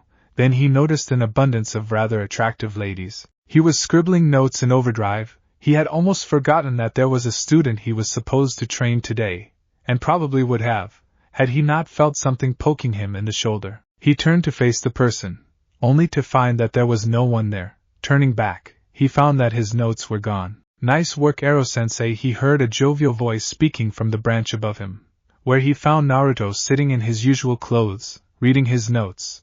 But you got the measurements wrong. Jiraiya mumbled something about annoying blondes as he swatted the notes from Naruto's hands. So, when do we start with the training? Naruto's playful banter instantly vanished when Jiraiya started grinning. First, I need to see just how strong you are. Follow me. With a short jump, both found themselves on the ground. Naruto followed Jiraiya outside of Konoha, reaching an isolated training ground, the barren circular field surrounded by trees on one side, a lake on the other, and finally a cliff face on the third. Was probably one of the most private training grounds in Konoha, well hidden from the rest of the world. Jiraiya suddenly stopped and summoned what Naruto assumed to be a shadow clone. Alright Gaki, I want you to fight this clone of mine. Don't hold back even a bit. He has half of my chakra and he's not afraid to use it, he quickly explained as he got back to a safe distance. Anything goes, right? Naruto asked with a grin. Anything, Jiraiya replied. Naruto immediately took a stance and began rapidly going through hand seals. Wait, seals, release, he shouted, as a small flash of chakra flared from his body. Suppression seals, release. This time, the flare grew stronger than before as the two suppression seals were deactivated. Finally, he unsealed the Kubikiri Hocho and prepared for combat. For a moment the two figures stood in absolute silence, although if anyone was nearby, he or she would have probably fainted from the sheer amount of killing intent that was unleashed. Jiraiya's clone tried to overpower him with it first, but Naruto easily returned that by using first his own considerable ki, and then lacing it with kyubis. On the sides the original whistled at the deed. Neither stopped as Naruto charged with his blade, intent on making it impossible for the near-legendary ninjutsu proofs of the Toad Sannin to come into play. The Jiraiya clone kept dodging and parrying the attacks with the kunai laced with chakra. There was no doubt about it, the fast swings of the massive sword, coupled with the boy's speed and constant addition of kicks into the mixture, made standing long enough to use hand seals impossible. However, What worried both the original and the clone was the fact that Naruto wasn't using his chakra to enhance his speed or to use jutsu. He seemed to prefer relying on his sword and his reflexes. What seemed even more fascinating was the fact that his eyes constantly darted over the clone, seemingly studying it, while the body kept fighting. Jiraiya dodged another overhead swing, only for it to be followed up by a kick which finally landed. Now, it was Naruto's turn to be surprised. So, a shadow clone that didn't break from one hit. I'll have to ask him how did he do it, but now, it's time to bring out the big guns. Without slowing down for an instant, 3 clones joined in the fight, making the clone Jiraiya start using his chakra to move even faster in an attempt to dodge. Although now he had just enough speed to use jutsu, Naruto observed while fighting, he might not have the Byakugan, but training his skills to sense the use of chakra through radiance revealed an interesting fact to him. Unlike him, Jiraiya kept using the chakra to improve his speed and or strength in short bursts. Thanks to his lightning-fast reflexes, such a way would be far more efficient than constantly covering himself in chakra. He also noticed that Jiraiya placed his hands in a single hand-sealed jutsu? Which one? Wild Lion's Mane whispered the Toad Sage as his hair rampantly grew, before thick bundles of hair shot at great speeds, far too fast to be dodged by the nearest clones, wrapping itself around them and crushing them instantly. Shit, Naruto whispered as he sank into the ground, replacing himself with a clone which got attacked within seconds. Moving as fast as he could, he popped out behind the man, and prepared a paralyzing palm to strike into his back. As expected, Jiraiya dodged with ease. A single landed blow. He dodged almost every attack I tried. So, open attack don't work, a distraction then? Or multiple ones? Jumping back to avoid a quick swipe from Jiraiya, he returned to using his favorite jutsu. Jiraiya had already been going through hand seals preparing a new jutsu, Earth Release, Swamp of the Underworld. He shouted as he slammed his hands into the ground. Much to Naruto's shock, all of his clones were caught, and so was he. The fight was over. Not bad, kid, the original Jiraiya commented as he dispelled the clone in the swamp. Can you tell me where you got it wrong? Naruto looked at him curiously at the question before thinking. I overestimated my skills for starters. Instead of going for overkill from the start, I gave my opponent a chance to plan and observe my skills. In the end, that cost me the chance to use my more powerful attacks. Also, I took too much time to make my plans and too long to execute them. Good, now, what can you say about your skills? Jiraiya asked again. By now he was grinning. The boy knew his failings. My kenjutsu is good, but still has a lot of room for improvement. Ninjutsu is weak. I don't know many jutsu, but those that I do know are mastered to the point that I can do them without hand seals or names. Chakra capacity is easily Kage level thanks to the fox sealed inside me, and my daily training has brought my chakra control to about low Jounin level. Speed and stamina are over Jounin level, that much I know. My few ninjutsu skills are growing at a rapid rate, and at this point I probably know more about seals than anyone in this village except for you, GG, and a few seal experts in ANBU. Jiraiya nodded, and began his own speech. You got a few things wrong, and Clear forgot a few things. Your natural speed and stamina are ANBU level at least, and aside from Sarutobi-sensei and me, you are the best seal user in town. Also, you failed to note that your reflexes have already reached superhuman levels and that you can see without using your eyes. Naruto rubbed the back of his head sheepishly at the last comment. Yeah,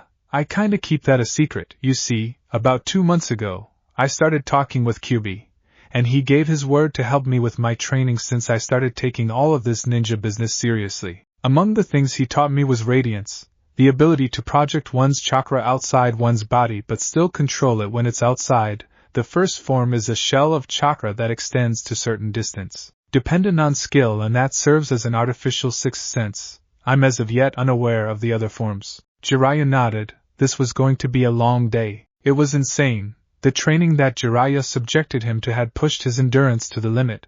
100 of his clones sparred with 100 of Jiraiya's in pure taijutsu, while levitating 10 shuriken on their bodies each. The 2 originals, however, were doing something else. Naruto was sitting and listening to the short lecture he was being given by the Toad Sage. Before I start teaching you any jutsu, the first thing you need to learn is how to manipulate elemental chakra. Finishing that, Jiraiya pulled out a chakra tester, the small piece of paper used to test people's elemental affinities. One detail about it, Naruto said with a mildly confused look. Yes? Something weird happened the last time I tried that, Naruto said, and proceeded to explain just what had happened when he used the tester that Kakashi had given him. Do it again, he said shortly, hoping that new results would shed some light on the subject. Naruto pushed his chakra into the small piece of paper, watching as it got cut up into 4. Unlike last time, however, it was no longer the corners that got affected. Nearly a quarter of each piece was now either soaked, crumbling, crumpled, or burning. Damn, he actually has 5 affinities, although only one is fully manifested. If what he said about the previous reaction is correct, that means that the other are slowly manifesting themselves even if he isn't using them, and that means either a bloodline or... His thoughts were interrupted by a voice coming from the blonde himself. You are quite correct, pervert, Naruto chuckled, his voice completely demonic. KQB? Jiraiya stuttered. Naruto nodded. He noticed that the formerly blue eyes were now a slitted red. I borrowed Naruto's body for a few minutes to talk to you. I've spent the better part of the last 6 months studying the boy's body. Suffice to say, it was more than interesting. My presence has had certain beneficial effects on Naruto's body. By now Jiraiya had shed most of his fear, having replaced it by curiosity. While still suspicious of the demon fox, Jiraiya was no fool. The seal that Minato made was reinforced by the Shinigami. Only an entity of equal or greater power would be able to remove it without killing him both unless Naruto set it free, and it seemed that Kyuubi was more of a scholar than a warrior. Such as? Much to his surprise the demon sighed. Why did the foolish mortals have to be so damn curious? Considering I'm not much better myself. His improved healing factor for one, the fact that he regenerates chakra faster than any other living being, his metabolism, which has over the years adapted, moving towards that of a demon rather than a human one. Demon? Jiraiya asked worriedly. Don't tell me you are trying to. Don't worry needlessly, it's merely becoming more efficient as the years pass. Unlike demons, most mortal species waste a solid amount of nutrients and energy from food. How the hell do you think that the boy survived all those years on almost nothing but ramen? Kyuubi replied in an annoyed tone. Jiraiya nodded. What about the rest of his body? If his metabolism is adapting, what about his muscles and nervous system? His questions were met with a content smirk. Kyuubi was beginning to enjoy this conversation. It is good to see that you are more than just an age-perverted writer. His muscles are lighter than normal human ones, while still maintaining the same strength. The cardiovascular system has also been fixed up, resulting in his insane stamina. On the other hand, his brain and entire nervous system were optimized, for the lack of a better word. The synapses fire and the impulses travel at twice the speed they did before. This resulted in those insane reflexes you noticed. It only took time to train his mind as it wasn't ready to utilize them normally. Simply put, his entire body is being finely tuned into a well-working system. The feeling was somewhat surreal. Jiraiya concluded. He was sitting and talking with one of the most powerful entities in existence, both fascinated by the blonde boy one of them was possessing, and talking about him like he was a miracle of nature, which by most accounts he probably was. The explanations that Kyuubi had given all made perfect sense, unknown to them both. Naruto's conscience remained ever so close to the surface, listening intently to the conversation, his own curiosity getting the better of him. So, Kyuubi has been helping me all along, not just the training and the advice, but he actually developed my body, he silently mused. So, did you put up the elemental affinities as well? Jiraiya asked once more. Honestly? No, he's always had them. My presence merely helped them manifest a bit. To be perfectly clear, none of the kit's skill or power was a gift. He earned every single bit of it. His ancestry and my presence combined gave him the potential. But it was his work that built on it. Sigh, I have to go now, because if I stay much longer it will harm the boy. As suddenly as Kyuubi appeared, the presence faded away, leaving a somewhat startled Naruto. Jiraiya absently noted that there was no demonic chakra the whole time. Well, that was unpleasant, Naruto dryly commented, causing a slight chuckle from Jiraiya. It seems that tenant of yours is a rather interesting character, he added with a small smile. Naruto smiled back while shaking his head. Kyuubi's crazy, but kind as well. I am proud to say that I've learned quite a bit from him. Now let's get back to that elemental training. I want to get your wind skills up to level. Naruto groaned as he was given a small leaf and told to cut it in two using only his chakra. Already tired, Naruto summoned a dozen clones and began working on it along with them. It would be a long time before he saw his bed again. Jiraiya was sitting on a tree outside Naruto's apartment, quietly contemplating the boy he was now training, his own godson. His was a true enigma.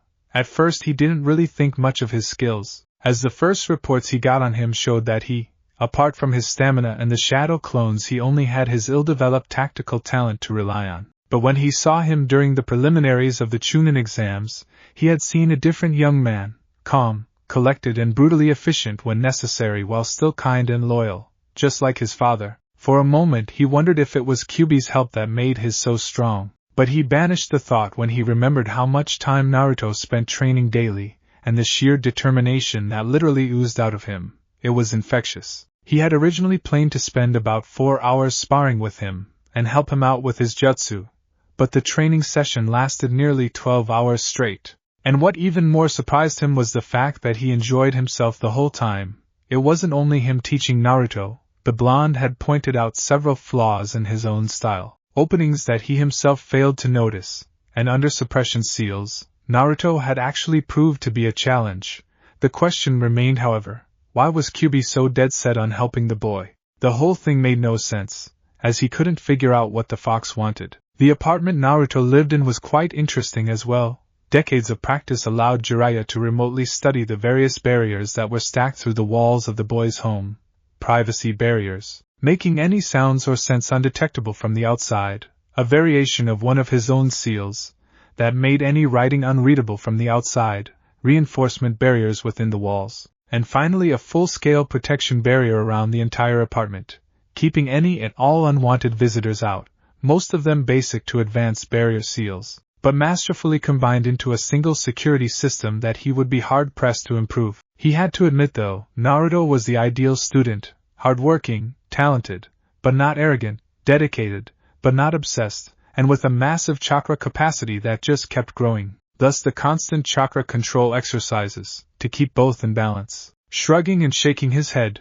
he finally gave up on trying to understand the blonde headache that had just gotten to sleep. Once more looking through his notes, he giggled perversely before leaving. There was research to be done. Clouds once more began to gather over the twilight skies of Konoha, an eerie symbol of the coming storm. 2 shadowy figures slowly walked towards Konoha. The 2 guards fell asleep as they passed them by, completely undetected in the darkness. "Are you certain about this?" asked a distinctively male voice. The other figure nodded. "We agreed to do it," he replied. "We will only observe for now." With another nod, both figures faded into the ill-lit streets of Konoha. Unfortunately for Naruto, sleep simply wouldn't come. He rolled about his bed, unable to find a comfortable position. In reality, his mind was too busy working through the various pieces of information and trains of thought to go to sleep now. But whatever his subconscious mind was doing, a large part of his mind was thinking of a certain purple-haired kunoichi, before all those thoughts were broken by a loud knock on his door. Forest of Death. Same time. A soft sneeze was heard from one of the 2 occupants of a small camp in the middle of the forest. A pair of friends, namely Kurenai and Anko, were sleeping outside after a long period of training. After seeing the rate at which the blonde Jinchuriki improved, she felt the need to keep up. Kurenai kept smiling the entire day after she mentioned the blonde Gaki. "I wonder if she realizes what she's feeling," Kurenai thought as she watched her crazy friend bite her favorite food, while chatting about everyday things. Anko did her best to steer conversation away from the one subject she ironically thought about the most, Naruto Uzumaki, and unless she was badly mistaken, Namikaze, still thinking about that blonde boy. Kurenai teased, causing Anko to choke on the dango she was eating. The raven-haired woman laughed at her friend's predicament. After calming down, Anko let out a sad sigh. "I don't know what to do, Kure-chan. I can't stop thinking about the damn brat. And I actually felt jealous of a girl he carried," she admitted sadly, while she didn't want to admit it out loud. She respected Naruto quite a bit. The fact that he endured the harsh torment of the village for years without breaking or changing that much was something she respected and liked about him. Come to think of it, she liked a lot of things about the blonde. "Do you like him?" Kurenai asked as she moved closer and started massaging her shoulders. Anko instantly tensed up at the question. Wondering if her friend knew how to read thoughts, she nodded in response. "Then why don't you talk to him about it?" Kurenai asked once more, her hands moving to gently hug her friend, hoping to grant at least some amount of comfort. If he hurts her, she inwardly threatened, thinking up fates no man would ever wish for, she really wanted to help Anko. The snake charmer, as she called her from time to time, was a much kinder soul than her outward appearance would ever show, and only a few people know the real her, the Hokage, who most probably saved her life after the fiasco with Orochimaru, Ibiki, her boss at IT, her and now Naruto. Anko was afraid, deathly afraid in fact. The betrayal of her sensei, the man she loved as a father, had broken her. It took years before she would let anyone back into her heart for the fear of being betrayed again. Almost every bit of her wanted nothing more than to close up and isolate herself. But something told her that Naruto wouldn't hurt her, or more accurately, the sentiment was that he'd rather chop off his right arm than harm her willingly. He had willingly offered a helping hand without for a moment caring for who she was. Even after finding out just who she was, he still didn't give a damn. A sad smile crossed her lips. There was some hope left after all. Gently lying back into Kurenai's embrace, Anko fell asleep. With an equal smile, Kurenai joined her friend in sleep. Uzumaki residence. Naruto was staring at a piece of paper, the surprise clearly visible on his face. In return for helping house the defectors from Sound, the old man had arranged for the ownership of the building to be transferred to him, and there would be another resident added tomorrow night. From the outside, the apartment complex in which he lived looked rundown, but was actually well maintained from the inside. The owner, an aged woman, was apparently overjoyed to be rid of the building. She was one of the stranger characters that Naruto met in his relatively short life. Koshi Akame hated the world with a passion. There were only 3 things that she didn't mind. First was her cat, the second was tea, and the third was the stupid brat as she constantly called him. During the 10 years he stayed in the building, she not once said a kind word to him. But then again she never said anything kind to anyone. In return for helping maintain the building, she let him stay for free and do what he willed with his own apartment. Now he owned the entire building. His other surprise were his 3 late-night visitors, who were now sitting on the couch in his living room. Kin, Zaku and Dosu, in their civilian clothes, sans any weapons, much to his surprise. "So, you're the new neighbors?" he asked in a joking tone as he placed tea and cookies on the table. It was the best he currently had to offer. Note to self: buy sake as soon as possible. Yadosu commented as he took the cup of tea offered to him. Naruto raised an eyebrow, surprised when the former Sannin carefully whiffed the tea and murmured in approval. Hokage-sama made an offer for the entire team to move here in return for the information which we gave. "That's nice," Naruto idly commented. "I'll patch up the security in the entire building in a day or 2. Then we can get to fixing it up a bit. The old woman that used to own this place didn't really maintain it that much." "Security?" Zaku curiously questioned before munching on a cookie. "I'm an expert on seals, so to speak. I already secured my apartment. I'll just fix the same thing for every single apartment. And then some additional protections for the building itself," Naruto quietly explained. While the 3 watched him with a bit of awe, the only expert on seals they knew was Orochimaru. Kin in particular remembered the seals he had used. A shiver went up her spine. Naruto Uzumaki was not a man to be messed with. "Just one problem," Dosa added. "We're broke, and the Hokage won't let us out in the open until the exams are over. Damn me if I know why." "Not an issue," Naruto replied with a grin. "Gigi sent over some cash as well, and I'm not exactly poor myself, so that should cover your expenses for the start. As for the house rules, keep the place clean and the building standing, and don't mess with the seals apart from what I tell you," he explained. "Now, if you don't mind, I've had a long day and could use some sleep. A few clones will drop by to start working on the protections." With a short nod, he escorted the 3 guests out of his apartment, and after locking up and reactivating the barriers he went to get some sleep. Naruto wasn't the only person who had a lot to think about. Kintsuchi returned to her apartment on the floor beneath Naruto's. It was a simple place, not overly decorated, but clean, and most importantly it felt like home. She couldn't understand it. Otogekure had never felt like this, and what little she remembered of her time at an orphanage was even worse. The fact that confounded it all was that the place didn't feel safe because it was in Konoha, or because they were under the Hokage's protection. It felt safe because a certain young man had more or less promised them protection and support, and to top it all, he was a year younger than her, but acted and thought like a seasoned veteran who survived the wars. Calm, methodical, and often joking, highly talented and driven, those were a few traits she easily attributed to Naruto. Boyfriend material, she jokingly thought, and let out a girlish giggle. Before simply smiling again, She was unable to be girlish in years, she was still unable to sleep however, so she settled for watching the sky from her bed loomed on the edge of sleep as the hours passed. Had anyone dared to visit the isolated training ground that Jiraiya and Naruto had confiscated for their use so early in the morning, they would have found something of an unusual sight. 12 logs placed in a circle around a comfortably seated boy. Alright, I've set up everything you said, now what? Now I teach you the next stage of Radiance. QB's ethereal voice replied, relax and feel the edge of the field. Naruto closed his eyes and wordlessly obeyed. Nearly 100 meters away from he felt the edge of his extended line of sight. The primal forest around him was teeming with life. A combination of his chakra sensing skills and the shade-feeling field of radiance give a strange look on the world. He focused on a small squirrel for a moment, its bluish outline filled with a bright pale light which was its chakra. Training now, squirrels. Later Naruto he heard the commanding voice in his head. With a sheepish grin he returned to his task. What next, sensei?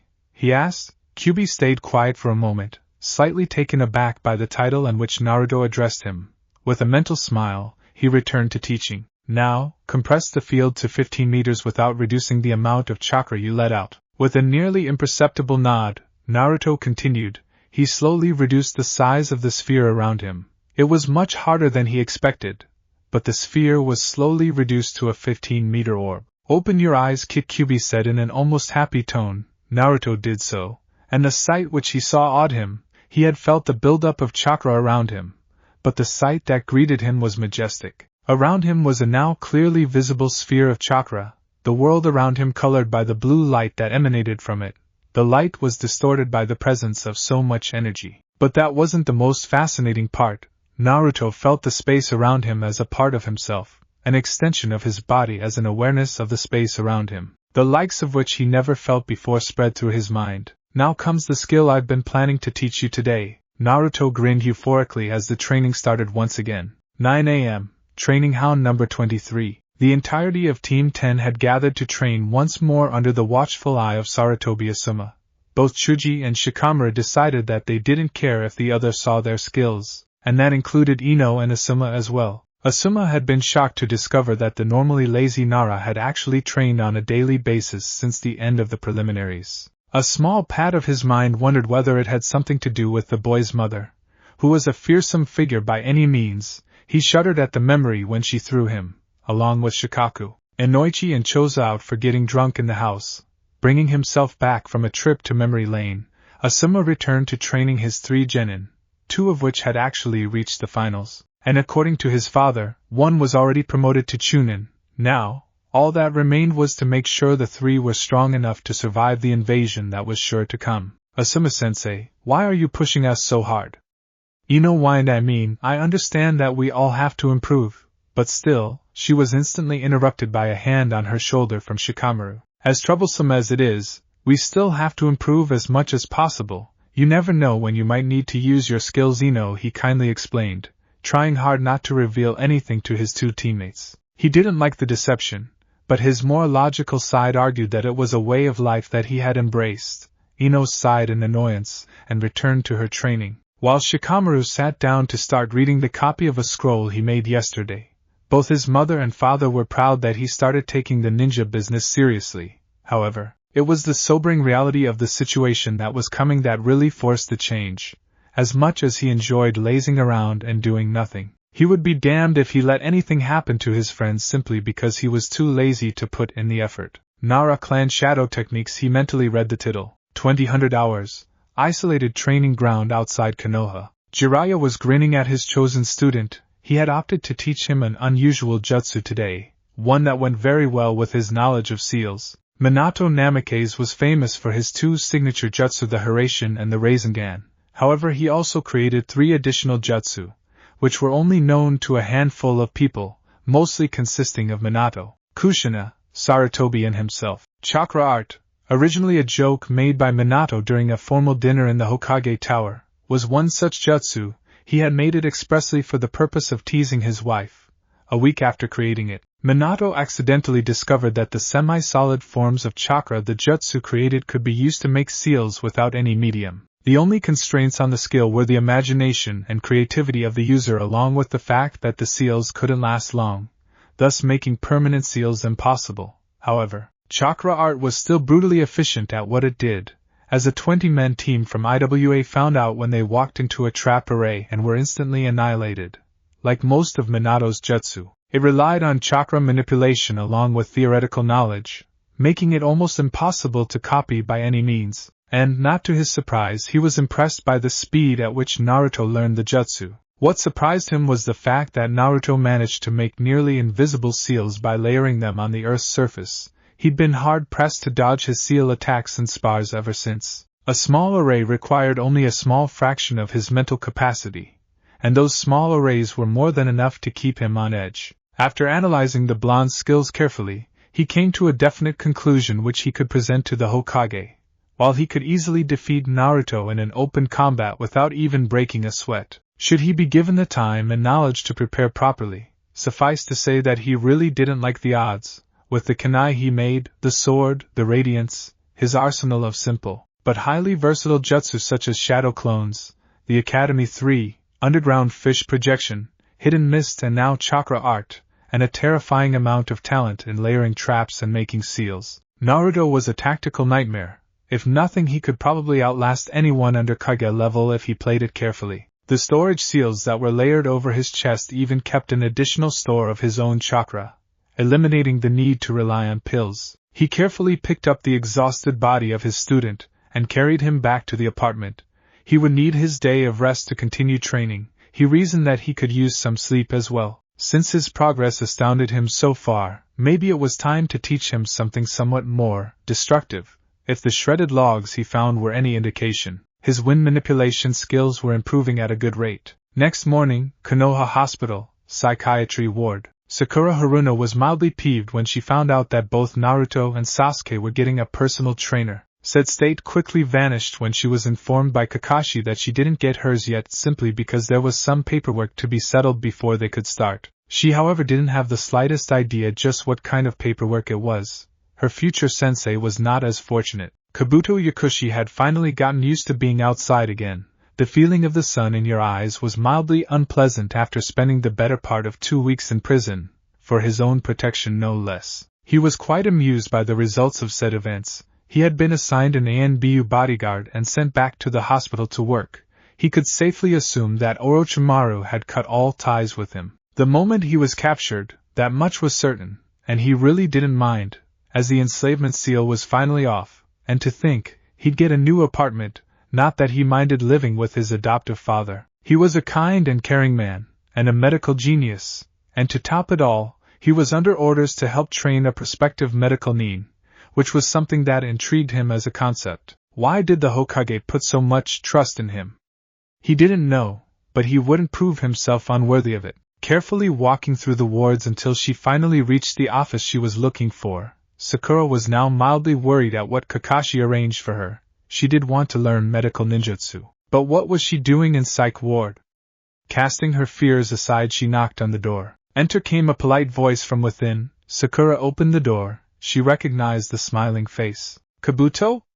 She asked in surprise, her voice almost failing her. What she did note was that he looked different. He was calm, collected and kindly, good qualities for a medic nin. Before he seemed dangerous. Sharp. Ah, Sakura, correct? He asked. And the girl nodded. Good. Now come in. I never fully introduced myself the last time we spoke. I am Yakushi Kabuto, and I will be your teacher in the arts of medical ninjutsu. A spark of recognition lit up Sakura's eyes. Kabuto was the adopted son of Yakushi Saito, current head of the hospital and very capable medic, third to the legendary Sannin Tsunade Senju and her apprentice Shizen, and Kabuto was the man's adopted son, a rumored prodigy personally trained by Saito. In other words, she hit the jackpot, and a large smile crossed her lips. I'm honored, Kabuto-sensei, she said with a small bow, to which Kabuto chuckled. This just might be fun, he idly mused as he got out a few basic scrolls for his new apprentice. He had already read her record: excellent chakra control, good taijutsu skills, a calm and intelligent mind. He'd make her a damn good medic even if it was the last thing he did. 12 o'clock, Hokage Tower. A silent sigh was heard from the office of one Hiruzen Sarutobi. Even with the help of numerous shadow clones, the many problems that the Hokage currently faced were more than enough to tire him. He was half considering quitting the job and leaving it to his single present student to handle. If only Naruto was about 10 years older, ye gods, is there no end to the paperwork? He thought as his aide came in with yet another pile of, you guessed it, paperwork. Thankfully he had something else to do as well.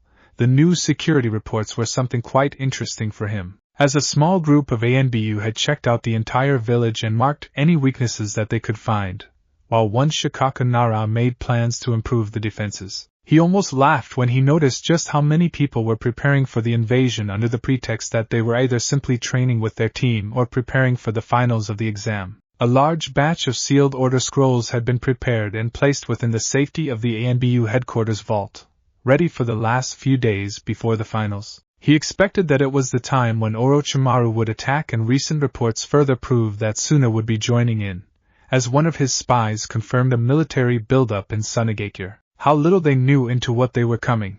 If everything went according to plan, the elemental nations would soon be reminded just why Konoha was not to be trifled with. After completing a checkup on all the report, he returned to his favorite pastime. Hokage or not, he was human after all. 1300 hours, Hyuga compound, training grounds. The sounds of flesh hitting flesh continuously echoed from the small yard/training ground. Hayashi Hyuga, clan leader of the Hyuga clan, was feeling proud of both his daughter and nephew. Hinata had finally gotten over her shyness and insecurity, and was now helping her cousin in his training as, he had to admit, a surprisingly good sparring partner. Niji had few comments on the matter. He was in fact very glad to have her helping him, and in turn he helped her development. Hayashi remained perfectly aware of a rather pissed-off clan council who planned to remove Hinata from the position of clan heir and put the much younger and more easily manipulated Hanabi. He had accidentally slipped a few scrolls into Niji's room, and Niji of course played dumb.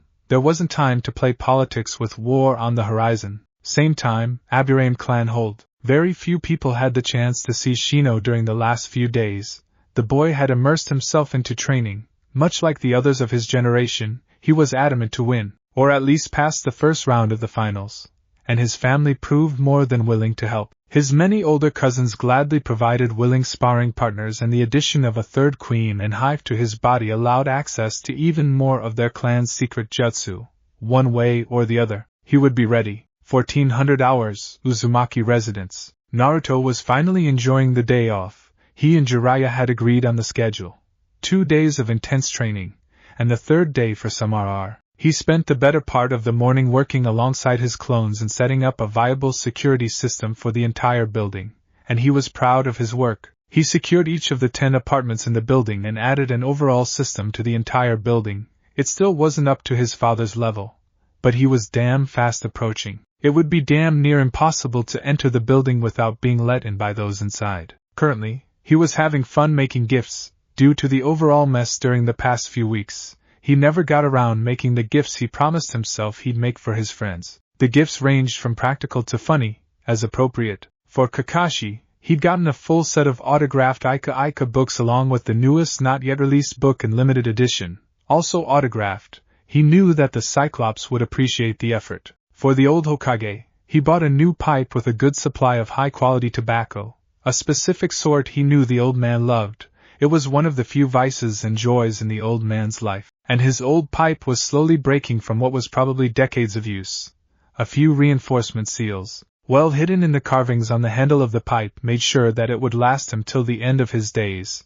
Those were the easy ones. For Yugao, he remembered that although she was a kenjutsu expert, she was still using a ANBU-issued wakizashi. He bought a new one, a simple yet elegant blade with very few decorations, from the shop where he usually bought weapons for his experiments. Much to his surprise, it turned out that Tenten's father was the owner, and after a bit of talking he bought several other objects as well. It took him several hours of hard work to set the seals on the near-flawless surface of the blade, but in the end he was proud of his work. No one would be able to tell the masterful decorations on the blade for seals. Until it was too late, it would serve her well. Tenzo's present also caused him some trouble, as he had no idea what to give the man. That is, until he remembered the area Tenzo focused on. One time he was saved by his unit. He had trapped the villagers in a prison made of wood. He also remembered overhearing that it was the result of a bloodline held previously by the Shodai Hokage, Hashirama Senju, the Mokutan, or would release. A bit of creative thought gave him some rather crazy ideas for new weapons, and Noichi Yamanaka was the proud owner of a local flower shop which also, as he was informed, occasionally acquired seeds of certain poisonous plants for the use of local ninja. He was more than pleased when he found out that they had something that matched his thoughts, and to his surprise the man proved more than willing to assist once he explained what he needed it for. A set of kunai capable of releasing a shower of seeds of different sorts. What was so special about them? Given proper seed, Mokutan was capable of almost instantly growing the plants. Combine that with several rather unpleasant species of thorny poison vines and you had a very capable weapon. And there was finally his father/brother figure, Irika. He sadly realized that he hadn't seen the man in almost a month. His gift proved to be the most difficult to decide upon. He considered getting the scarred Chunin something to help protect him, but it took him the better part of an hour to figure out what. He finally settled on a pair of lightweight bracers, reinforced by his seal work and light enough to be worn under clothing. He added the same seals he used on his own bracers with a few unique additions as well, such as a set of storage seals which would easily be of use. With a small smile, he packed all of the gifts and sent shadow clones to deliver them. He only hoped that the recipients would like them. Finally, over the entire work, he got back to his favorite pet project, breaking the curse seal of heaven on Anko. He had finished the final part on the theory a week ago. All that was left was deciding in the appropriate seals and barriers to protect her during the process. A pair of scrolls on advanced life seals pilfered from his father's. No, his study helped out quite a bit. He reminded himself to also visit the basement to check his father's research room. He realized that he was content with the way his life was going. He had friends, he knew who he was, where he came from, he had a good enough income to take care of himself, and a nice enough place to live. And with it, he conceded a final point. He knew why he was struggling so hard to destroy the curse seal on Anko. He knew why he couldn't stop thinking about her. "I think I'm in love," he said in a joking tone. However, beneath the surface his mind and heart were in turmoil. The emotion was new to him, something that he never felt before and was unsure how to act upon it. He also didn't want the trouble that was associated with him to be placed over someone he had come to care for. After thinking a bit, he decided that asking Kakashi-sensei or Jiraiya was out of the question. He'd just do what he did best. He'd improvise. As soon as he gathered the courage to do so, in order to avoid further thoughts on the subject, he buried himself in the latest project, breaking barriers. "The old man sure doesn't like giving us easy jobs, does he?" He asked no one in particular as he sat down in front of his desk, pulling out all the scrolls and books he had on the subject of barriers. It wasn't much, but it would have to do for now. 8 hours later, Naruto woke up to find his head lying on the desk. 7 hours of work and still nothing more than a few theories, which he couldn't test. He'd have to show them to Jiraiya and see what he figured out tomorrow. "I need a drink," he muttered as he picked up his clothes and to stop talking to myself. Going against the usual road, he climbed up to the roof, enjoying the fresh evening air. Winter was fast approaching, and the cold winds that blew near constantly these days. He was deep in thought, barely noticing the light rain that began falling. He thought about his parents mostly. The sheer influx of information during the past couple of days didn't leave much time to think about them. He snickered as the thoughts of the look on everyone's faces when they found out passed through his mind. Jumping from one roof to the next, he was fully aware just how empty the village looked in the cold night.